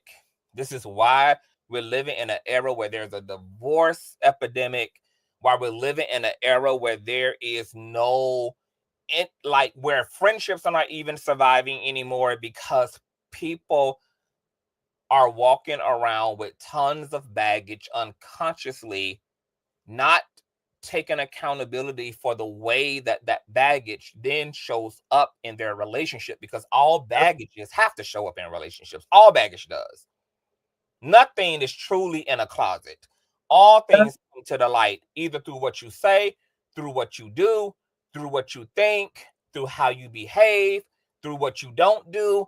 The truth is always oozing from every last single one of us. The truth of our condition. Maddie and Oliver both have a flaw. And the beautiful thing about that is that Maddie can actually acknowledge it. Now, if Oliver can meet her in the middle and say, yes, I raise my hand to the Pledge of Allegiance, that I too can be a fake ass bitch. well, And they have a starting that they can actually use each other as a palette. They can use each other as accountability partners to actually heal this fracture up in their friendship. And I think their friendship is worth the go because they have so many years under their belt. They've done so much notable professional work together. As Maddie said, Maddie is grieved. She said, I'm tired of these intimate relationships in my life ending up like this. And let me tell you what's interesting is that, I'm friends with Geo as well. And I've interviewed Geo twice. And Geo also shared that Maddie is passive aggressive as well as too. So I know that Maddie has a long relationship to passive aggressive. And what can be problematic about being passive aggressive is that you don't give the other person the opportunity to correct the narrative. You decide what the narrative is. That can be problematic in any relationship. You're not giving me the opportunity to tell you what I meant by what I did. You deciding and sitting in your own little corner that I meant the worst, I intended the worst, and then moving accordingly to what you have decided the truth is. Of course, there can be no continual, healthy, fully high-functioning relationships that can exist. My grandmother is passive-aggressive. I come from a lineage of passive-aggressive women who don't say what they mean, who suffer in silence, who don't stand up for themselves in real time, who observe things and then self-impose their own narratives on stuff, and then have people around here not knowing why you got an attitude, why you're showing up one way and then saying all this shit behind my back, and all of that. And it just leads to deeper confusion. Conscious, if you Oh, and I already just want to add one more thing. Somebody said in the chat that Maddie has her fans. Let me tell you, Maddie in her last night live made a distinction between y'all and her intimate relationships. Y'all are not synonymous with her intimate relationship. She literally established a particular group in her life with the people she sits with, the people she breaks bread with, the people that have intimate access to her. Her fans will not be enough because, like all people, we all need intimate relationships, not shallow, fun, kiki, party ass relationships only. We need people we can be vulnerable with, people we can truly be emotionally and mentally naked with, and that is not appropriate and accessible through general relationships to the public. You don't bare your soul to the public. Maddie needs intimacy like anybody else. And she wants that intimacy like anybody else. She literally called Craig the last of the Mohicans. She wanted things to work out with Oliver. She wanted things to work out with Gio. Gio wanted things to work out with Madison. But this group is not a group of bad people. It's a group of people who have a lot of baggage, have a lot of issues around intimacy, have a lot of issues around vulnerability. There's friendship tangled up into professionalism. Things always get complex when that happens. If boundaries are not clear, if relationships are not clear, if behavior is not structural, things that initially are birthed out of a great idea can easily become a fucking nightmare. My whole point in all this is you have to fucking talk. You have to talk. If you're not willing to talk to me, do not have the audacity to be upset at me. If you are not willing to tell me what the fuck the issue is and what the fuck your problem is, do not also then have the audacity to have a personal vendetta against me. If you're not willing to use your words to address me, do not have the nerve then to have an emotional reaction. And once again, that goes both ways because both of them are passive aggressive as fuck. But what we have seen in this situation is Oliver made a decision about a commentary that he personally thought was not going to be upsetting to Madison or injurious to Madison, because his bigger focus was on Dominique, and Madison was just a side character in the storyline. And of course, she got a big name, so that's why I say his usage of her name and likeness in the story was shallow and superficial. But I don't believe that it came out of being vindictive. But it also ended up resulting in what's happening right now. But from Oliver's perspective, no matter the outcome of his choice, in his heart, he made a choice that he did not believe and think would be hurtful to her. Madison ended up being hurt once that decision was made. It then became Madison's responsibility to reach out to Oliver, not Oliver to reach out to Madison. As he said, and I have to agree with him, he should not have had to find out how Madison felt through her throwing subliminal shots at him by retweeting other people's stuff, when she could have just called and said, I don't appreciate you putting my name in this, blah, blah, blah, blah, blah. And then he can embark upon a journey of corrective behavior and making corrective changes. But the fire that Oliver indirectly started was doused intentionally by Maddie's passive aggressiveness, which now has led to a back and forth that I still don't think is bad under the circumstances, because even in the live that Maddie did, she was still keeping it really cute and just saying how she felt, and Oliver was doing the same thing in his live. But then I was looking at both of their lives thinking to myself, why y'all can't just get on the phone and do this? Because it's not like y'all are dragging each other. Y'all are just talking out loud about the way y'all are feeling, about what each other is doing. You know, she wasn't disparaging him. He wasn't disparaging her.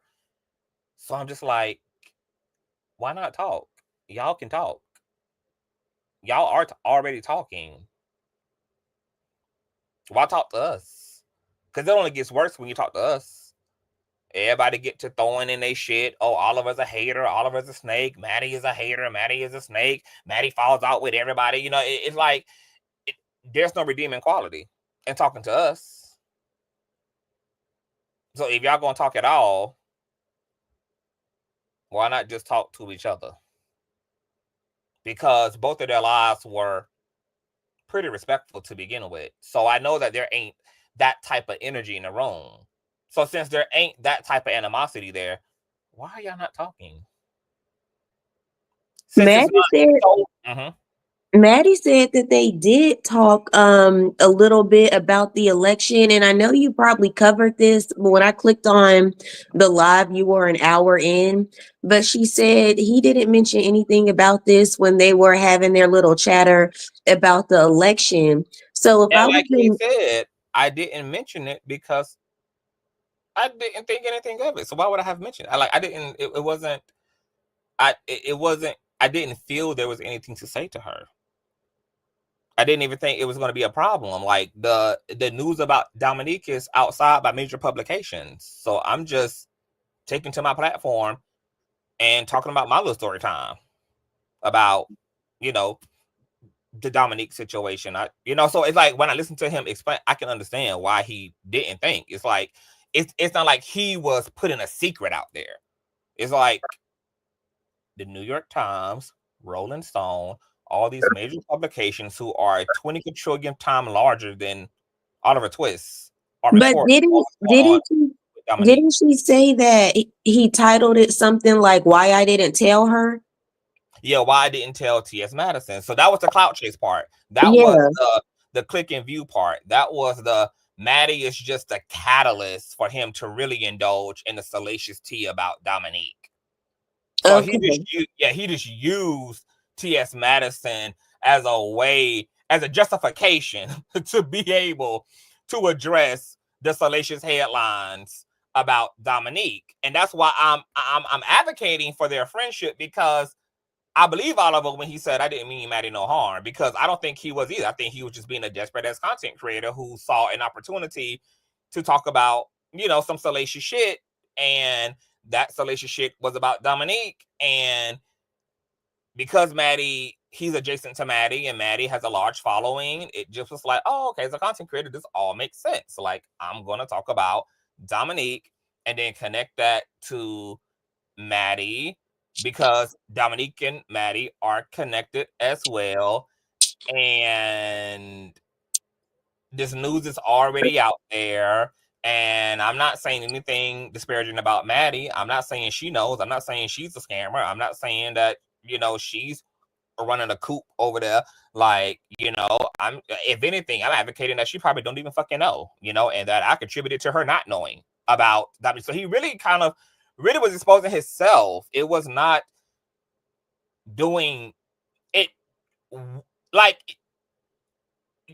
he was doing more damage really to himself than he really was to Madison. Okay. The backlash, because as we can see, the backlash is on him, right? Like, he's the one being dragged for actually not telling her, like he admitted, I didn't tell her, and then he's being dragged for not telling her. Right. So again, when it comes to trying to rekindle the friendship, just with all of this happening, I can just understand why Maddie's like, no, I'm good. I don't feel like that this is a friendship that she feels she needs to fight for. I agree, like, with y'all in the chat that he should have told her once he heard word on the card, he should have told his friend. Like, I'm not pushing against that, but Oliver also explained why he didn't, and it's because he didn't want to be response. He didn't want to infringe. He didn't want to look weird. He didn't want to deal with the conflict. He didn't want to potentially stop whatever Dominique was trying to do, because as he said, what he was told was also about things Dominique had did years ago. So it wasn't even like these were crimes she committed in recent times. This shit was years ago. So, like he said, I didn't want to bring up her past to Maddie. It was her past. Like Oliver said, she allegedly served her time. So really, like, what am I really doing? What am I really doing by telling Maddie about this girl's past, about stuff that's years ago, stuff that's already been resolved? She's already been held accountable for it. So why am I just going to I can see why he felt like I might be raining on my friend's parade. Like, I might be, like, I don't want, like, she's trying to have a moment here. She's trying to do a starter house. My friend is trying to do something brilliant. I don't want to damper that by coming in like, girl, you like these, cause he just didn't want to. He didn't want to damper. He didn't want to rain on her. I'm understanding more now, and you sum it up very well when you say it was kind of just a desperate content story kind of thing. So you sum it up good. That helps me understand it a little bit better, because my thing is, well, if you weren't gonna say nothing, then why did you even do all of this? But it was for the story and for the attention. So, and I guess that's where because it's all coming back up, and now she's being charged with new crimes, and major publications are talking about it, and so he just saw it as a lick, as an opportunity, and probably, like he said, he felt like eventually he was going to be asked about this, because everybody knows he's got relationship to Madison, blah blah blah blah blah blah blah. And he was just like, well, this is inevitable, right? Like, this is inevitably going to come up. This is like, we're inevitably going to be asked about Dominique and her relationship to Maddie and to the brand, So he just went ahead and spoke about something that he felt like was already sitting under the broader daylight, and didn't think that it was going to upset Maddie because it's already in the broader daylight. And because he's not incriminating Maddie in any kind of way, he's not disparaging her, didn't feel like, there was no reason for her to be injured.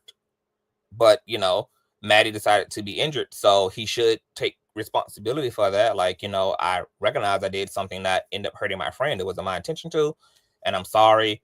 And, please forgive me, friend. I would do better next time. And, I totally understand why you feel the way you feel about the situation. And then if she chooses to, accept that, then she do. If she decides not to, then she decides not to. But I don't believe that Oliver meant any ill intent. I really do think it's a misunderstanding, and I do think that his desperation, is what was leading him. And this was more about him trying to capitalize off of Dominique than trying to hurt Madison. But Madison has been hurt in the process. So now he has to deal with whether he wants to repair that and call her or not. And I think, there's a great lesson here for all content creators, that this is why communication is important. This is why separating friendship and making a choice, when you finally develop actual friendship to other content creators, I think the best thing to do is decide to be those content creators' actual friends. Now, other content creators that you ain't got a relationship to, it's fair game. You don't owe them nothing. They end up in the news. You can talk about them, blah, blah, blah, blah, blah. Everybody can be the news. That's fair. That's fine. But once you do develop upon a friendship and a personal relationship, then allow yourself to pick a side. Friendship or content creating. Like Storm, I'm never going to do anything to hurt Storm as a content creator. I have a personal relationship to Storm Monroe. We talk offline. We communicate offline. We have plans of getting up for 2025. And I love Storm to death, you know, so I'm not going to treat him like, if he ends up in the news or ends up, you know, in some type of controversy or whatever it's going to be, I'm not going to just be flippant and just run to talk, you know, like I would somebody that I have no relationship to at all. I'm going to be very mindful that I have a personal relationship to Storm, to etc. You know, but a lot of other content creators, they don't operate that way. You know, they do put content creating first, unfortunately. So if you find yourself being a real bitch and you find yourself actually being real friends and you find yourself leading from friendship first and you enter into the space, you may fuck around and find out and learn the hard way. Because I got my ass kicked too. I initially came onto this platform thinking that everybody was a regular person, but that wasn't the case. Everybody was performing. Everybody was content creating. Everybody was putting their bag first, putting their click in their view first, putting, you know, their shit first. So, you know, it took me a long time to realize, oh, okay, child. Oh, okay, that this is how this is what this is. Okay. So I'm still in the chat. even I'm gonna now, just drop down. okay, boo. All right. And even now, I still don't play the game. I just kind of say to myself at this point, I don't even really try to like even forge relationships to content creators. The content creators that I have a relationship to already, I maintain those accordingly. And then I just am not even trying at all, like with any new people. It's just like I just stay to myself and I just do me. I just do me, and then I go off into my real life and indulge in my real life community. Rumors, are you still there? I'm still here. Mm-hmm. So what are your thoughts so far? Again, has anything come up you're thinking? No, I still feel the way that I feel. It's unfortunate because in this space you cannot you have to have boundaries, right? And it's unfortunate because for those like yourself that have been in this space for a good while, it stunts you in a way. Not necessarily stunt you, but it does hinder making new acquaintanceships that could possibly blossom and develop into something beyond social media space. But the pattern of everyone being for self, no, most people not having any real integrity, when it comes to the word friendship, it just makes it really hard to want to even engage with new people. Unfortunately, too, conscious, I see that a lot of people, because they create we call them storylines. There's this pattern of these fake storylines of we're friends, and then you have this because everyone wants the desperation of making it, getting the numbers, being in the algorithm.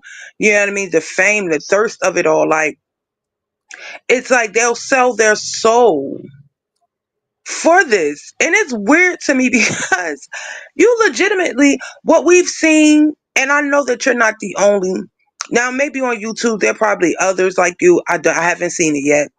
But I do know on other social media platforms, there are healthy content creators. When I say healthy, I mean that provide positive, give you a balance of, some ratchetness and things of that nature, but overall are positive and healthy content creators. I've seen them. Yeah. But you guys are few in number. Yeah. So everyone wants, because everyone is seeking the fame, want the numbers, want the clout, and all of that. They just run towards the salaciousness. They don't care how they create the salation. Like, they don't care if it's somebody else that they're doing content about someone else, or if it's them creating it themselves, i.e., what we call the beef sector. It's this stuff for them. They don't think anything of it. They don't care about creating the fake storylines and things of that nature. They don't care about even selling, because some of this crosses over to real life. They don't care. We've seen it with the nappy head drag king. We've Mm-hmm. seen it with, what I'm saying, the wheelchair show, no shade, all tea. We've seen this happen just repeatedly over and over and over again. These people don't care. They're not intentional about friendship. And they're definitely not intentional about professionalism, because that's another thing too. You don't have to be professional on these YouTube streets or on social media, period. So I guess having integrity wouldn't be something that they would want to have anyway, or orchestrate anyway, because they don't have to be professional. It's just ratchet. But they Tequila. have people that look that content. There are people that love that, want that content, crave that. So if you're getting the numbers and the following, why would you change it? I just couldn't imagine putting pulling. It's hard for me to really, and maybe I am privileged in this way. It's hard for me to conceive of people being that pressed about $1, because that's ultimately what people are signing their soul over for, because those click interviews turn into dollars and or turn into social equity. And I just can't believe that either one of those things, even though, this is historical in the industry. That's why it's called a dog eat dog world for a reason. So this is not a new behavior in show business and media, but it is just wow for someone like me, because I'm just like, money comes too easy for you to be selling people that you love out for it. And if you need it that bad, then just at the very least be honest about it, and just be able to say off the top, I am a content creator first and foremost. I have a loyalty to my audience. I have a loyalty to content creating, and that's my first priority. Now, if you still want to fuck with me and you cool with me after that, okay, then cool, it's fair game, because people know what they're signing up for. But the deceptiveness and the selling out of each other after you pretend that you love somebody, you pretend that you care about the other person, you pretend that you give a fuck, only in fact to not, is crazy. And Tequila says you don't ever see Gworlll doing Oprah. So this is a perfect example, right? Because remember, Gworlll just ended up in this situation earlier this year too, when Oprah got hospitalized over Ozempic side effects, allegedly. And Gworlll spoke openly and said that Oprah had to be hospitalized, and she was shitting and pooting and farting out of every hole and oozing out of every place on her body. And Oprah was embarrassed that Gworlll gave that level of description to the public, because she preferred for people to not have the image of her oozing out of every place in her damn body. And her and Gworlll ended up doing a live stream and addressing it, and Gworlll ended up apologizing to Oprah, saying, hey, I would have never said that, had I, known that it was going to embarrass you and humiliate you. And that's what I was saying to Ray, is that, we don't know what all is going to embarrass the people next to us, what's going to hurt them. We cannot know that. We cannot know that about every step we take that is not going to cost somebody something. And just because somebody ends up hurt doesn't necessarily mean that that was the intent to. Just like Gworlll did not intend to embarrass the fuck out of Oprah Winfrey, you know, but that's the Oprah thing, acknowledged that Conscious. she was embarrassed, you know. Gworlll was able to take responsibility, and Oprah forgave her, and they moved on from it. I would say that, but that's the thing when you truly know people and their intention, like their character, whether their intentions, um, you will understand or not, but you know a person's character or whatever, that makes the difference. So when it comes to like the Maddie stuff or whatever, when you were saying like you've done interviews or whatever, and people like she's passive aggressive. When you have a characteristic that shows like this is a pattern, you are passive aggressive, it will be easy for those that are closest to you to feel like, okay, they would think your intentions may not necessarily be good. You get what I'm saying? Like, so a lot of times when we're looking from the outside of things, because that's something that I think we need to be mindful of as well. Everybody does not show up as their true authentic self before us on these social media platforms either. So we may get one version, and behind the scenes there's a whole totally different version. Everybody's not going to be transparent that way. So I get I get the flip side of things. I still feel like that a lot of times, because people are quick to say it's a jealousy thing. I don't think it's a jealousy thing when it comes to Madison and her friends. I do see that. To me, she is a common denominator. There's always a falling out. It's like maybe it's not necessarily the same thing, but it is the same. Every time there's a falling out, it's from the immediate circle, like type thing. But I think that is a testament to the fact of maybe how, like you were saying, how she shows up in those spaces with them, the people that's in them circles. And I just think it's a bunch of things that's contributing to this. And I do agree they need to have conversations because clearly this is a pattern for her and those that are close to her, and she might need to check that. And then they also may need to understand that it could be possibly her defense mechanism. She may not be trying to come off passive aggressive and pretending like things are okay when they're not or whatever. That may just be a defense mechanism where she's had to be that way. Doesn't make it right, but and communicating, then they can all understand. But in general, to take it off of Madison and all of this stuff, it's so common practice. It really is such a common practice in relationships, and I don't know why. I'm very, very, as everyone can see, I'm talkative. I love to engage in conversation. I'm confrontational. I cannot have people in my life that I cannot pick up my phone, or face to face communicate. I don't like to assume anything. I don't like to feel uncomfortable if I can't communicate with you. Like, I'm just not going to have lingering assumptions and thoughts without there being a communicative relationship. Like, we have to communicate. We have to, like, and I know I drive people crazy with that, always wanting to talk things out, but I cannot help it. I don't want to leave lingering thoughts and assumptions out there or whatever, because then that turns into animosity, in my opinion, or whatever, like, because people don't effectively communicate. I can't do that. I don't know how others do it. So I think that's why I click a lot with you, Conscious, and literally be like, okay, yeah, because I don't know how to engage without truly engaging in transparent conversations. I just can't do that. To me, that's very immature and unhealthy.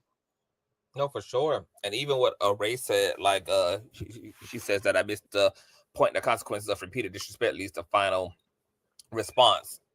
Yes, if there is a pattern of missteps, then it's not missteps, it's intentional. And I have also had to, like, that's where the observation and communication, and that's why communication is so important, right? Because once you actually communicate your needs, your expectations, you communicate how you feel as things happen. That's then what allows you to develop, like now you put you make the issue objective, and now you have established an accountability on behalf of the other person, and then it's safe to assume that they're being intentional after you have made your desires known and they continue on in that same behavior.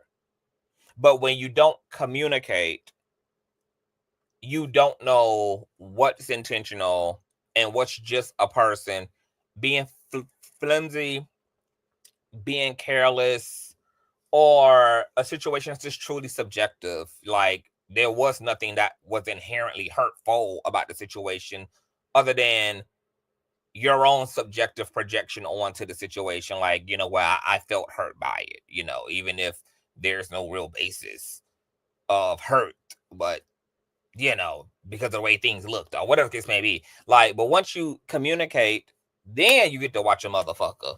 And then if a motherfucker ain't putting no pep to that step, then you get to step the fuck off. And that's why I always will encourage and be an advocate for communication. As a Scorpio, I'm a very passionate person. I love assurance and I love security. So because I love assurance and I love security, I love to communicate, because communicate ensures that you know what the fuck I feel like and what the fuck I want and what the fuck I need. and I don't want to assume that you know what you're doing. You know, so I like to make things as easy as possible for people. And I like to spend my time getting more so of what I actually need out of the situation, which can only come by making myself very clear. So, you know, I don't practice the passive aggressive shit. You know, anything that hurts me and bothers me, I let it be known. And, you know, the way that Maddie was describing her relationship to the mistress, you know, like we drag out, knock out. I have, you know, that's what a healthy relationship looks like, because it's not perfect.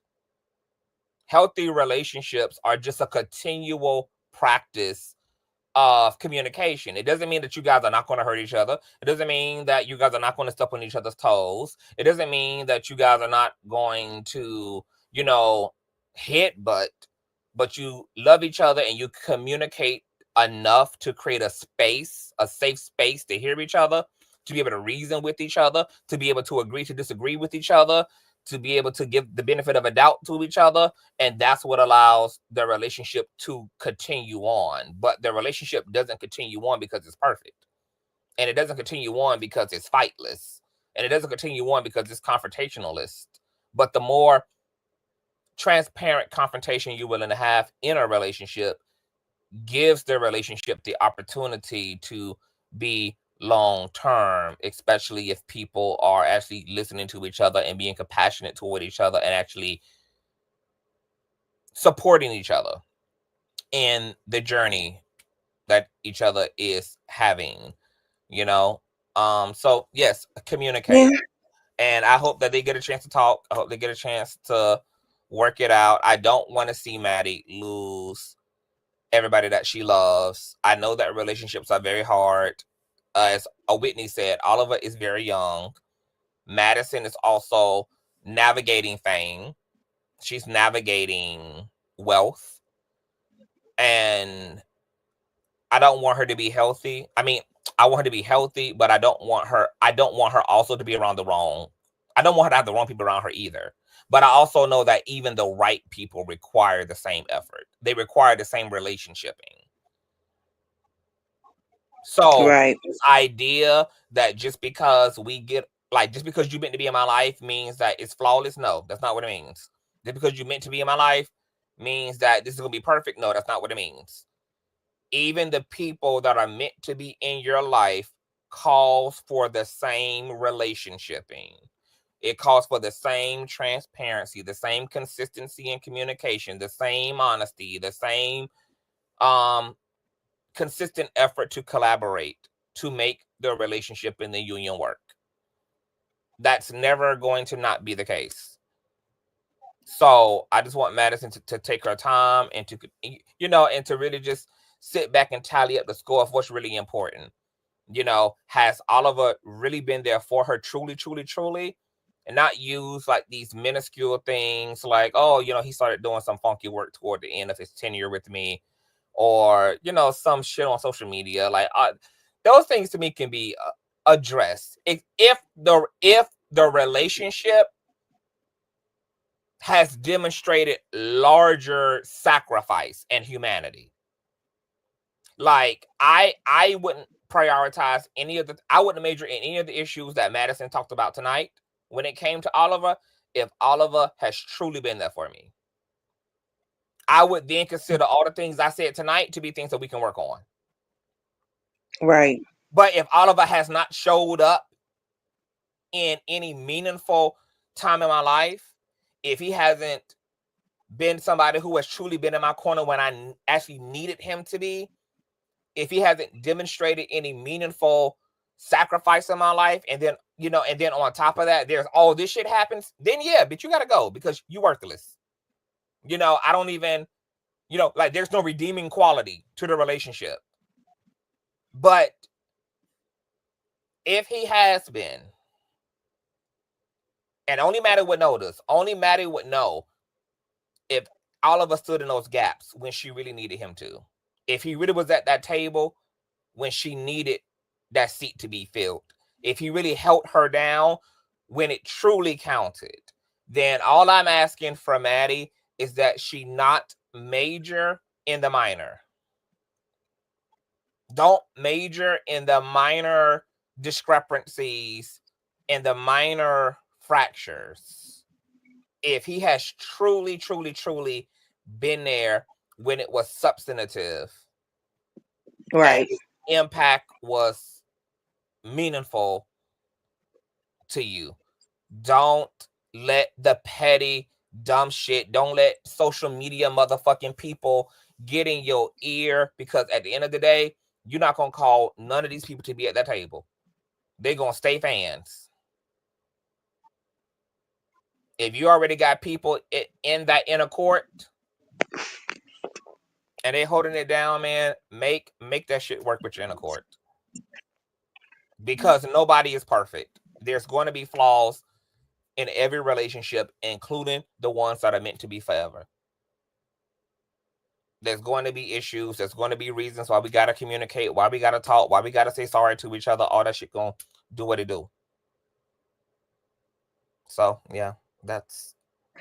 Well, I enjoy having a conversation with you. I want to tell you happy birthday again. Thank you, baby, and thank you for your V-Day donation. You already know.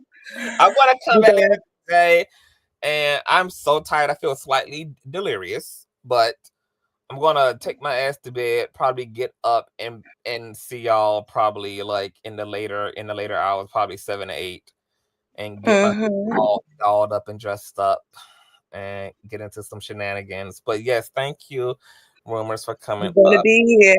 You guys, don't forget to hit the Cash App and the PayPal. Show the King love, some birthday love, much needed. And I'll be back with you later, Conscious. Okay, boo. All right. Bye-bye. It's not social media that mentioned this. Oliver did. No. Oliver told a story. Madison reacted to that story publicly. We would have never even known. This could have been squashed without nobody even knowing there was even an issue to begin with. Imagine the hypothetical, y'all. Imagine that Oliver, you know, said, "Oh, I'm gonna get my click interview off of Dominique," and then, you know, I'm gonna superficially use Maddie's name in this, you know, because she's the bigger person out of both of us. I'm gonna clout chase, but because this ain't about Madison and more so about me trying to capitalize off of the Dominique shit, I'm gonna tell the story. And then imagine that Madison said, "Okay, here this bitch go. Why the fuck he gotta include my name?" And then she called him and said, "Bitch, look, don't do that. Don't connect my name to none of that. You know, I don't even need that. You already know these hoes looking. You already know them hater hoes out there, baby. You know, they ready, baby, to see some da da da da." And then imagine all of us saying, "Okay, you right, boo. I ain't even think about that. My bad. I was being flimsy. I was being reckless. I'm gonna just go ahead and quietly delete that video. And then he could have redid the commentary and just focus on Dominique, or just have let it all go entirely. And then guess what? None of this would be happening. None of this would be happening. None of this would be happening. So you don't agree that he should have caught her first? When I listened to Oliver's explanation, babe, I love you, but he been moving funny. Okay, Matt, come up here and tell me about it. I need to know about it, because I hate this for you and Oliver. I don't like it. And I want you and Oliver to fucking talk.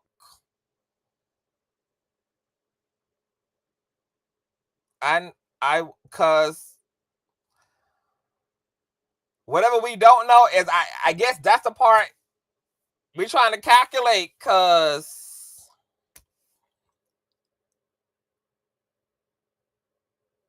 we need understanding, Mother Maddie.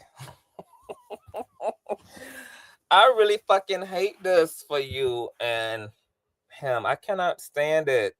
I hate it. I hate it. I hate it. Come up here, Mother Maddie, and thank you so much. I have talked to him about these things. Okay, see, I need to know, what did you mean by you and him both are passive aggressive? And then what did you mean, like, how has that showed up on your end? Like, how has your passive aggressiveness showed up in the relationship? I guess we can see how his has showed up, especially with the cozy situation. But I also need to know, Mother Maddie, if, because I'm advocating for y'all under the context that no relationship is perfect, and you already know this. And I can't imagine that, as close as you and Oliver is, that Oliver hasn't contributed to your life personally and professionally in a way that is substantive. Because you've kept him around. You, like you said, he at the table, he eating, you know, like you taking, you done took him with you, you know, all the way to Fox Soul and everything. So I'm assuming, because he's been around this long and you've been trying to get him in these spaces, that Oliver has to then be equally providing something to you, even beyond the professional services, but just even on a personal level, since you consider him a gay son, he considers you to be his mother, that there's like some grit here. It's so much that I don't want to say because it's not really for the public.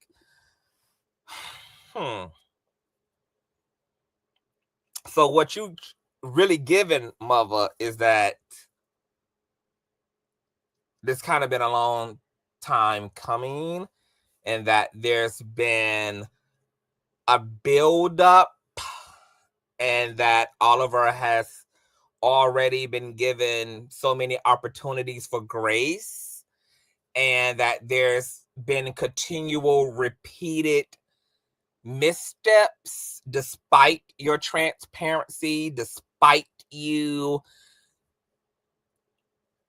know, being open and honest with him and confronting things in real time, and Oliver has not gotten better on his end, and this seemingly is the straw that has officially broke the camel's back. I just want him to be great, but in his life.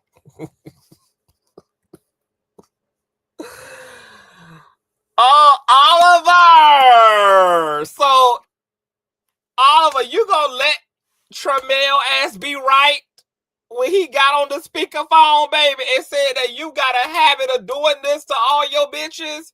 You got a problem. This is how you get down. That is not just T.S. Madison, but that you do this to other motherfucking people too. And I'm out here trying to hold your Frankenstein head ass up, bitch. I'm over here trying to support and advocate for you and for the humanity and you and your damn BBL, baby. And you out here acting like a flat booty bitch. And I'm out here trying to give you the benefit of a damn doubt. Yes, it has. I've been watching her hands and been like, please stop. This is sad as fuck. This is sad as fuck. Right, I'm over here windmilling, honey, trying to keep black folk together, honey, trying to keep friendships alive, trying to keep community in order. Wow, Oliver is the fucking problem.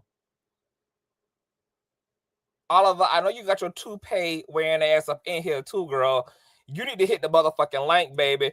The court of public opinion is calling your motherfucking ass to the stand, girl.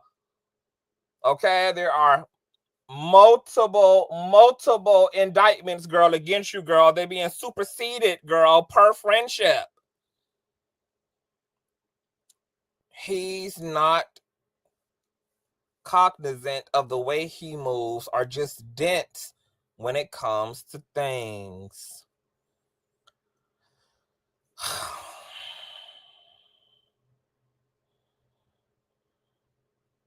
Mother Maddie, I also, see, I also don't understand.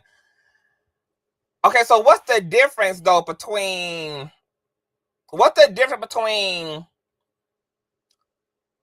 Oliver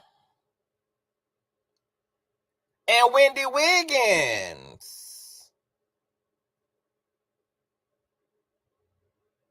Because you allow Wendy Wiggins, baby, to sit down there on Turned Out after he had done turned your reputation every which way but loose, and even used the passing of your gay mother against you.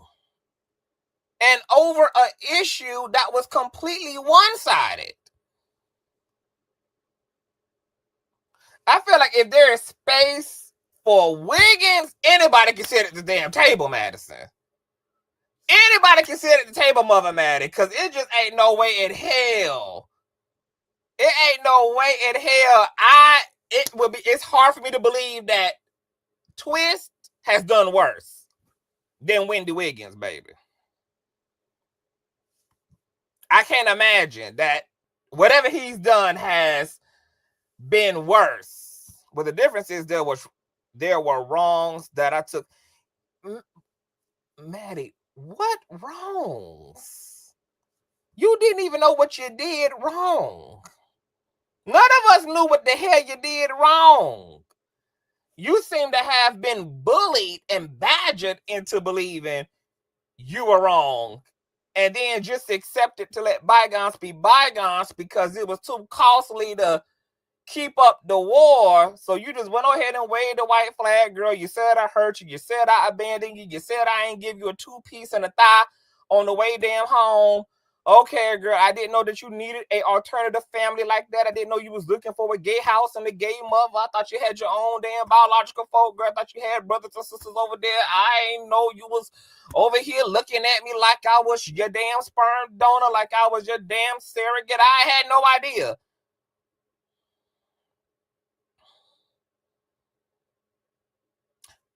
And so what you gonna tell me, Maddie?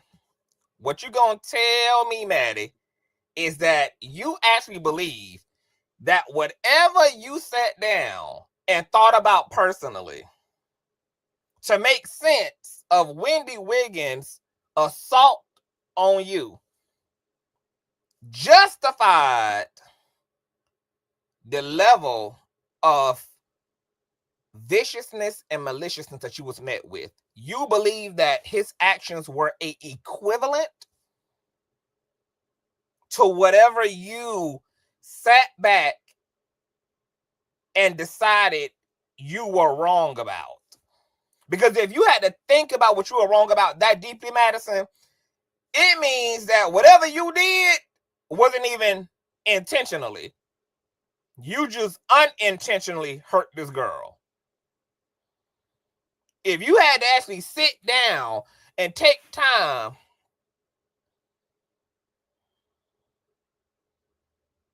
okay, no, there was no justification in that.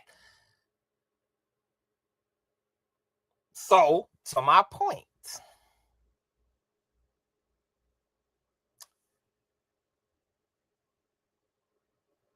you was already good to somebody who projected their issues onto you based upon their personal experiences with their family, where they were in their life, the non-communicated expectations they had out of you. Because I was around, Maddie. Remember, I covered all this shit on my channel, so I was keeping up. And I remember you. You said, child, I had no idea. I had no idea this boy was looking at me as a mother. I had no idea this boy was looking at me as his mentor. You know, because we know he has a habit of looking up to people and needing a leader to follow. You know, you felt hoodwinked and bamboozled. And then, you know, a lot of us was even more offended for you because who does that on expectations that you don't even make the other person aware of? And then you commit to this level of terror against them and then try to use the most hurtful thing that you can use because you feel personally slighted by a bunch of shit you made up in your motherfucking brain. You projected your own fucking traumas and abandonment onto me and made me fucking responsible for all that. And then when I didn't meet and live up to that because I didn't know that's what the fuck I was having to live up to, then you commit to trying to fucking destroy me. And then the sad part about it is what gloated and took pride in bringing you down to size.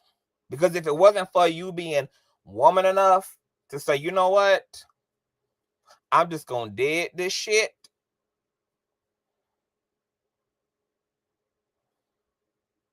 there would have never been a full circle.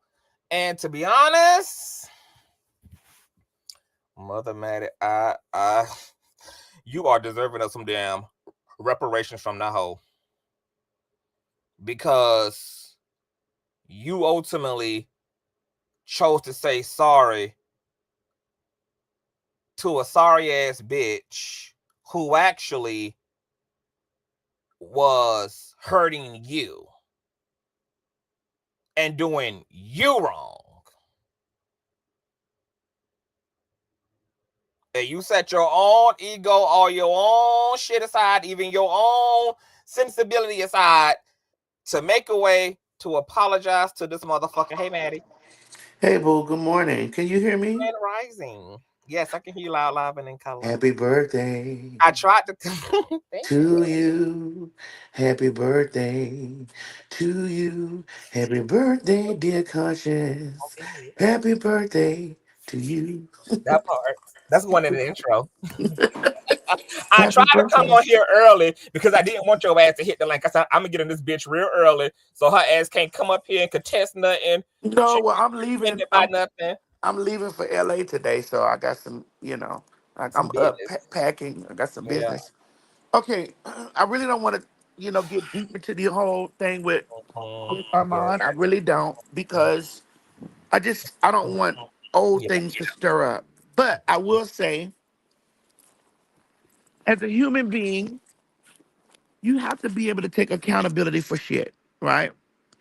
There are times that I have, and then there's times that I haven't. And so because mm, I how the records are you still there? Yes, I'm here, boo. Okay. How the reconciliation happened with that was I when I went over and I sat on Miss Thing's couch and she started talking to me about him and I was like, you know what? I was on his vision board. There were so many things that he was hurt by some of the moves that I made. And I actually had to sit back and be like, now, Master, you did move a little funny. You did do that. You did do that. Oh, shit. Oh, you did do that. You did. Like when we sat and we talked about it, and he's I don't want to stir this. Like he was a kid. I'm an adult. He was a kid. He was a kid. I'm grown. And he was a kid that looked at me in a fashion of, bitch, I want to understand. This is how I want to move with whoop de whoop and blah blah blah blah. And I fuck with you, and you doing this way. You've distanced yourself. You've done this stuff or whatever. But now he's in a space where he he's understanding how how stuff works behind the scenes, and it's just like, oh shit, like I get the opportunity to see. No, I didn't like all that stuff and the things that he said, and I didn't. I told him that. But I did take a moment and say, let me take some accountability for some things instead of just keeping this stuff going. Madison, you did do that. Madison, you did do that. Madison, you did. Ooh, you know the difference between him and Oliver. Nobody had never really seen me with Armon. No one. Armand and I had a lot of conversations on the phone. We had a lot of talk. We've had dinner, you know, but nobody's seen me with him. Everybody's seen me with Oliver. Everyone knows that Oliver has been in my home. We've been to each other's house. We've been in each other's lives. It's just everybody knows this. Everybody knows it and sees it. And so I don't have no pressure with Oliver. None. I'm just tired. Tired. I'm just tired. So so is the situation with him speaking on Miss Morgan, is that just like the straw that breaks the camel's back, or do you believe that there was actually malicious intent and he Well, was intentionally trying to harm you in what he was doing? Well, when people come against me, his name is usually the first one up that they use. Mm. I'm looking at the articles from Raggedy ass Sandra Rose. I'm looking at all this, like everybody uses like from her camp, her former is, her employee, this, and it's always, and they can link it.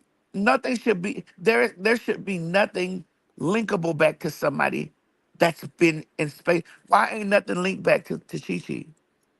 Mm-hmm.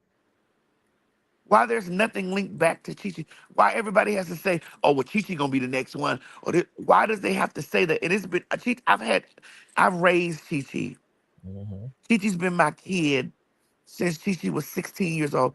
Chi Chi is almost 40. I've Mm-hmm. raised Chi Chi. So Chi Chi has been with me the longest Yeah. of anybody. Why is Uh-oh. Your audio went out. Can you hear me, mother? If you can hear me, we can't hear you. Okay, you back. my phone keep doing? Okay, Why there you does everything have to be cited back to him? Why? I'm looking at the articles, the little articles that come up. They go. using his video. It's like, girl, you knew they was gonna do this. Mm. You've shared deep. You've been on a television show with me. Mm-hmm. You've been. It's, Mm-hmm. think, think, think, Mm-hmm. Yeah. think. Mm-hmm. Why are you this dense? Think. Why are you not thinking? And I feel that it's passive aggressive. Like you feel some type of way. There's some slightness. You feel slighted somewhere. And this possibly was before even the cozy thing. So just say that. Just say that. But I feel slighted. what if it's true he doesn't feel what you think he actually does? Well, then it's shady then. It's shady. Conscious, I What sat. is Oliver's response when you bring this like when you bring these things to him? It's And the same old, well, I didn't mean it that way. I didn't, that's not the way I meant it. I meant it for, nah, nah, nah, no. mm-mm. Nah, Uh-uh. you mean it some kind of way. There's some kind of way you mean it, because if you didn't mean it a We won't keep way, we mhm. wouldn't keep being here. I wouldn't keep having to remind you, like, um, don't do that. Conscious, I don't take nothing to the internet when I have issues with my friends. Right. Nothing. I don't I do saw that. how patient you was with Goldtooth. Yeah, Mm-hmm. I don't take nothing to the internet because we have shared real moments, real times. The internet don't know us. Mm-hmm. The internet don't know that we've cried together, we've laughed together. They know from what they see, but they don't know how deep it is. They don't know that. So why am I going to bring you to trial with people that don't know anything about you or us? People coming in with their own preconceived notions about me. People coming to the internet with their own preconceived notions about you. People coming, like, why would I put you in a court of popular opinion when that does not matter? Why? When that stuff, when I watched, when, and I, that cozy shit Yeah. was real for me. Mm-hmm. And it was just like, what? Like, what? I watched the video where he sat down with, and I don't really even want to name these people, but I got to. I saw these people. He sat down with those people from his show, and when he sat down with those people from his show, they were going on and on. If it wasn't for you, because see, people need to acknowledge it, and he sat in that. Mm. He allowed, yeah. You sat in there and you allowed that when and then it was like, well, cause she ain't never give you no type of credit, no. And I was like, I was in Essence. I did an interview with Essence Mm-hmm. magazine. And when Essence magazine asked me about how did this come to light, I spoke about how it happened. I spoke about how you and I were together. You edited the video for me. I ranted. I talked about this. When it first rolled out. And if you don't believe me, you can trace it back to see it. And then you know what he said to me? Oh, I didn't hear that.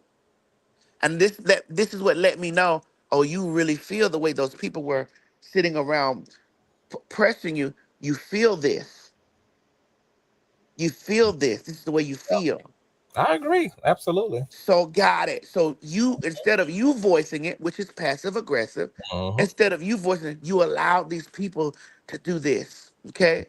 True. So again, you don't your gay mama not just a gay mama like from some house of Chanel. Your gay mama is a very public, very open, Mm-hmm. very media transgender woman. I'm not no regular TS. I'm the TS. BTS. There's some shit that's gonna happen. That's gonna be weeks worth of or even a week or two worth of commentary. Mm-hmm. There might be Associated Press may pick it up. You understand what I'm saying? Yes. Like Mm-hmm. real press may pick Mm-hmm. this stuff up. Yeah. So you know the bed in which you're in. You know that you're in bed with a person who has reach. Yeah. Reach. So no, I don't like coming to the public with stuff Mm-hmm. because it can get out of It context. magnifies, yeah. Yeah, I don't like to do that. I'm Makes not regular, and I'm not sitting up here blowing my own horn. It's just the it's the truth. facts. It's the truth. And Mm-hmm. so I don't like to do it. This is why when people ask me, well, Madison, why are you not? Nicki Minaj is my friend. Yeah. Why don't you speak on things with Nicki? I said, I'm not doing that because there's a difference when y'all say it Mm-hmm. than when I say it. Right. And I'm like, why can I have that type of context in my brain Right. when I'm talking about certain people? Why can I have that with my friends, with my friend circle, with my celebrity friend circle, and yet my friends can't? Because Or these it's people in the comment section are not going to come into these spaces and talk about the people that they personally love and are in relationships to in their life. yes. So it's And that like, they want us to. and it's like when I speak on it, it becomes T.S. Madison said, and then Harriet becomes, they're looking at, girl, we don't share space. You could have called me. You Yeah. could have, if you wanted a statement or you could have called me. Yeah, I talk about Nene. Those are not my friends. Right. Yeah, I talk about stuff or whatever. I talk about these little things. We crack jokes or whatever. I don't.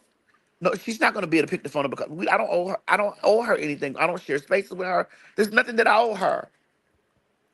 Right. If you look at me like that, if you as my daughter look at me like that, my daughter, my son, you look at me like that, then we don't need to be close with each other. Yeah. We don't need to be because it's a difference when you say it versus Mm-hmm. somebody else, some stranger talking Absolutely. about it. Absolutely. It's different. It's just there's just a difference. That's why the Armon thing blew up. So we because we talked about stuff. You know, we they knew that we shared, online conversations. So and it became that like, they see he felt the way. This is a bit different because we've I'm just tired. I didn't say anything about it when I watched that video of him and his cast members from his show. Yeah. I the rest of the circle sent it around to each other. Mhm. What is he doing? What is he doing? Why is he allowing this to happen? Okay, And so I I have a said, question, Maddie. uh-huh. With you knowing, so with you knowing who you are and you knowing what comes with you and what level you're at, Hmm. what keeps you from mandating? Like once you lock people in either as friends or you lock them in as contractors, what keeps you from not implementing within those friendship contracts or personal professional contracts that I can't be content? We just gonna have to not go there for this to work. If you're gonna be here and you're gonna have access to me, you're gonna be in my personal space, you're gonna have to agree that I can't be content. Well, here's what's happened now since all that other debacle, like since all Yeah. the other public stuff. I've learned my lessons, and again, like I said in my video last night, this was this was the last wave of the old. He was the last wave of the old. Everybody's on an NDA, Mm-hmm. ironclad NDA. Everybody's on everybody that's around me. My On mother, papers. On paper. everybody's around me is Yeah. is is tight locked. Yeah. Even the sexual partners that I Mm-hmm. have to. They are on that. So Mm-hmm. when I see people in the comments saying, "Oh, what it you blah blah blah blah," baby, and I haven't had this. She was the last. This is the last of the Mohicans, honey. Everybody around me, every single person around me, bitch. Whether you cut my grass, whether you come here and you mop my floor, everybody around me is on papers. Mm-hmm. Every single person. Amen. And if you can't feel that out, you can't. I can't fuck with you. Absolutely. That's just how it is now. If you Absolutely. can't, and even though people say NDAs don't do nothing, they do enough. Mm-hmm. They do enough. Mm-hmm. Know that. Yeah. But I did learn my lessons. He was the last of the Yeah. Uh-oh. Your audio yeah, my tripping phone up. keeps doing. There you go. He was the last of the rollout. And that's just how it works. All my lawyers are on NDAs. All if I'm telling you, Yeah. if you come in this NBA house, down. Got it. Mm-hmm. if you come in this house, you have to fill this out. You can't come in my space. You can't come. We can't even we can't discuss nothing if Yeah. you're not on an NDA, like in my personal space. You just can't do it because I'm over it. And it's like I also set the rules. I have my rule conversations Mm-hmm. on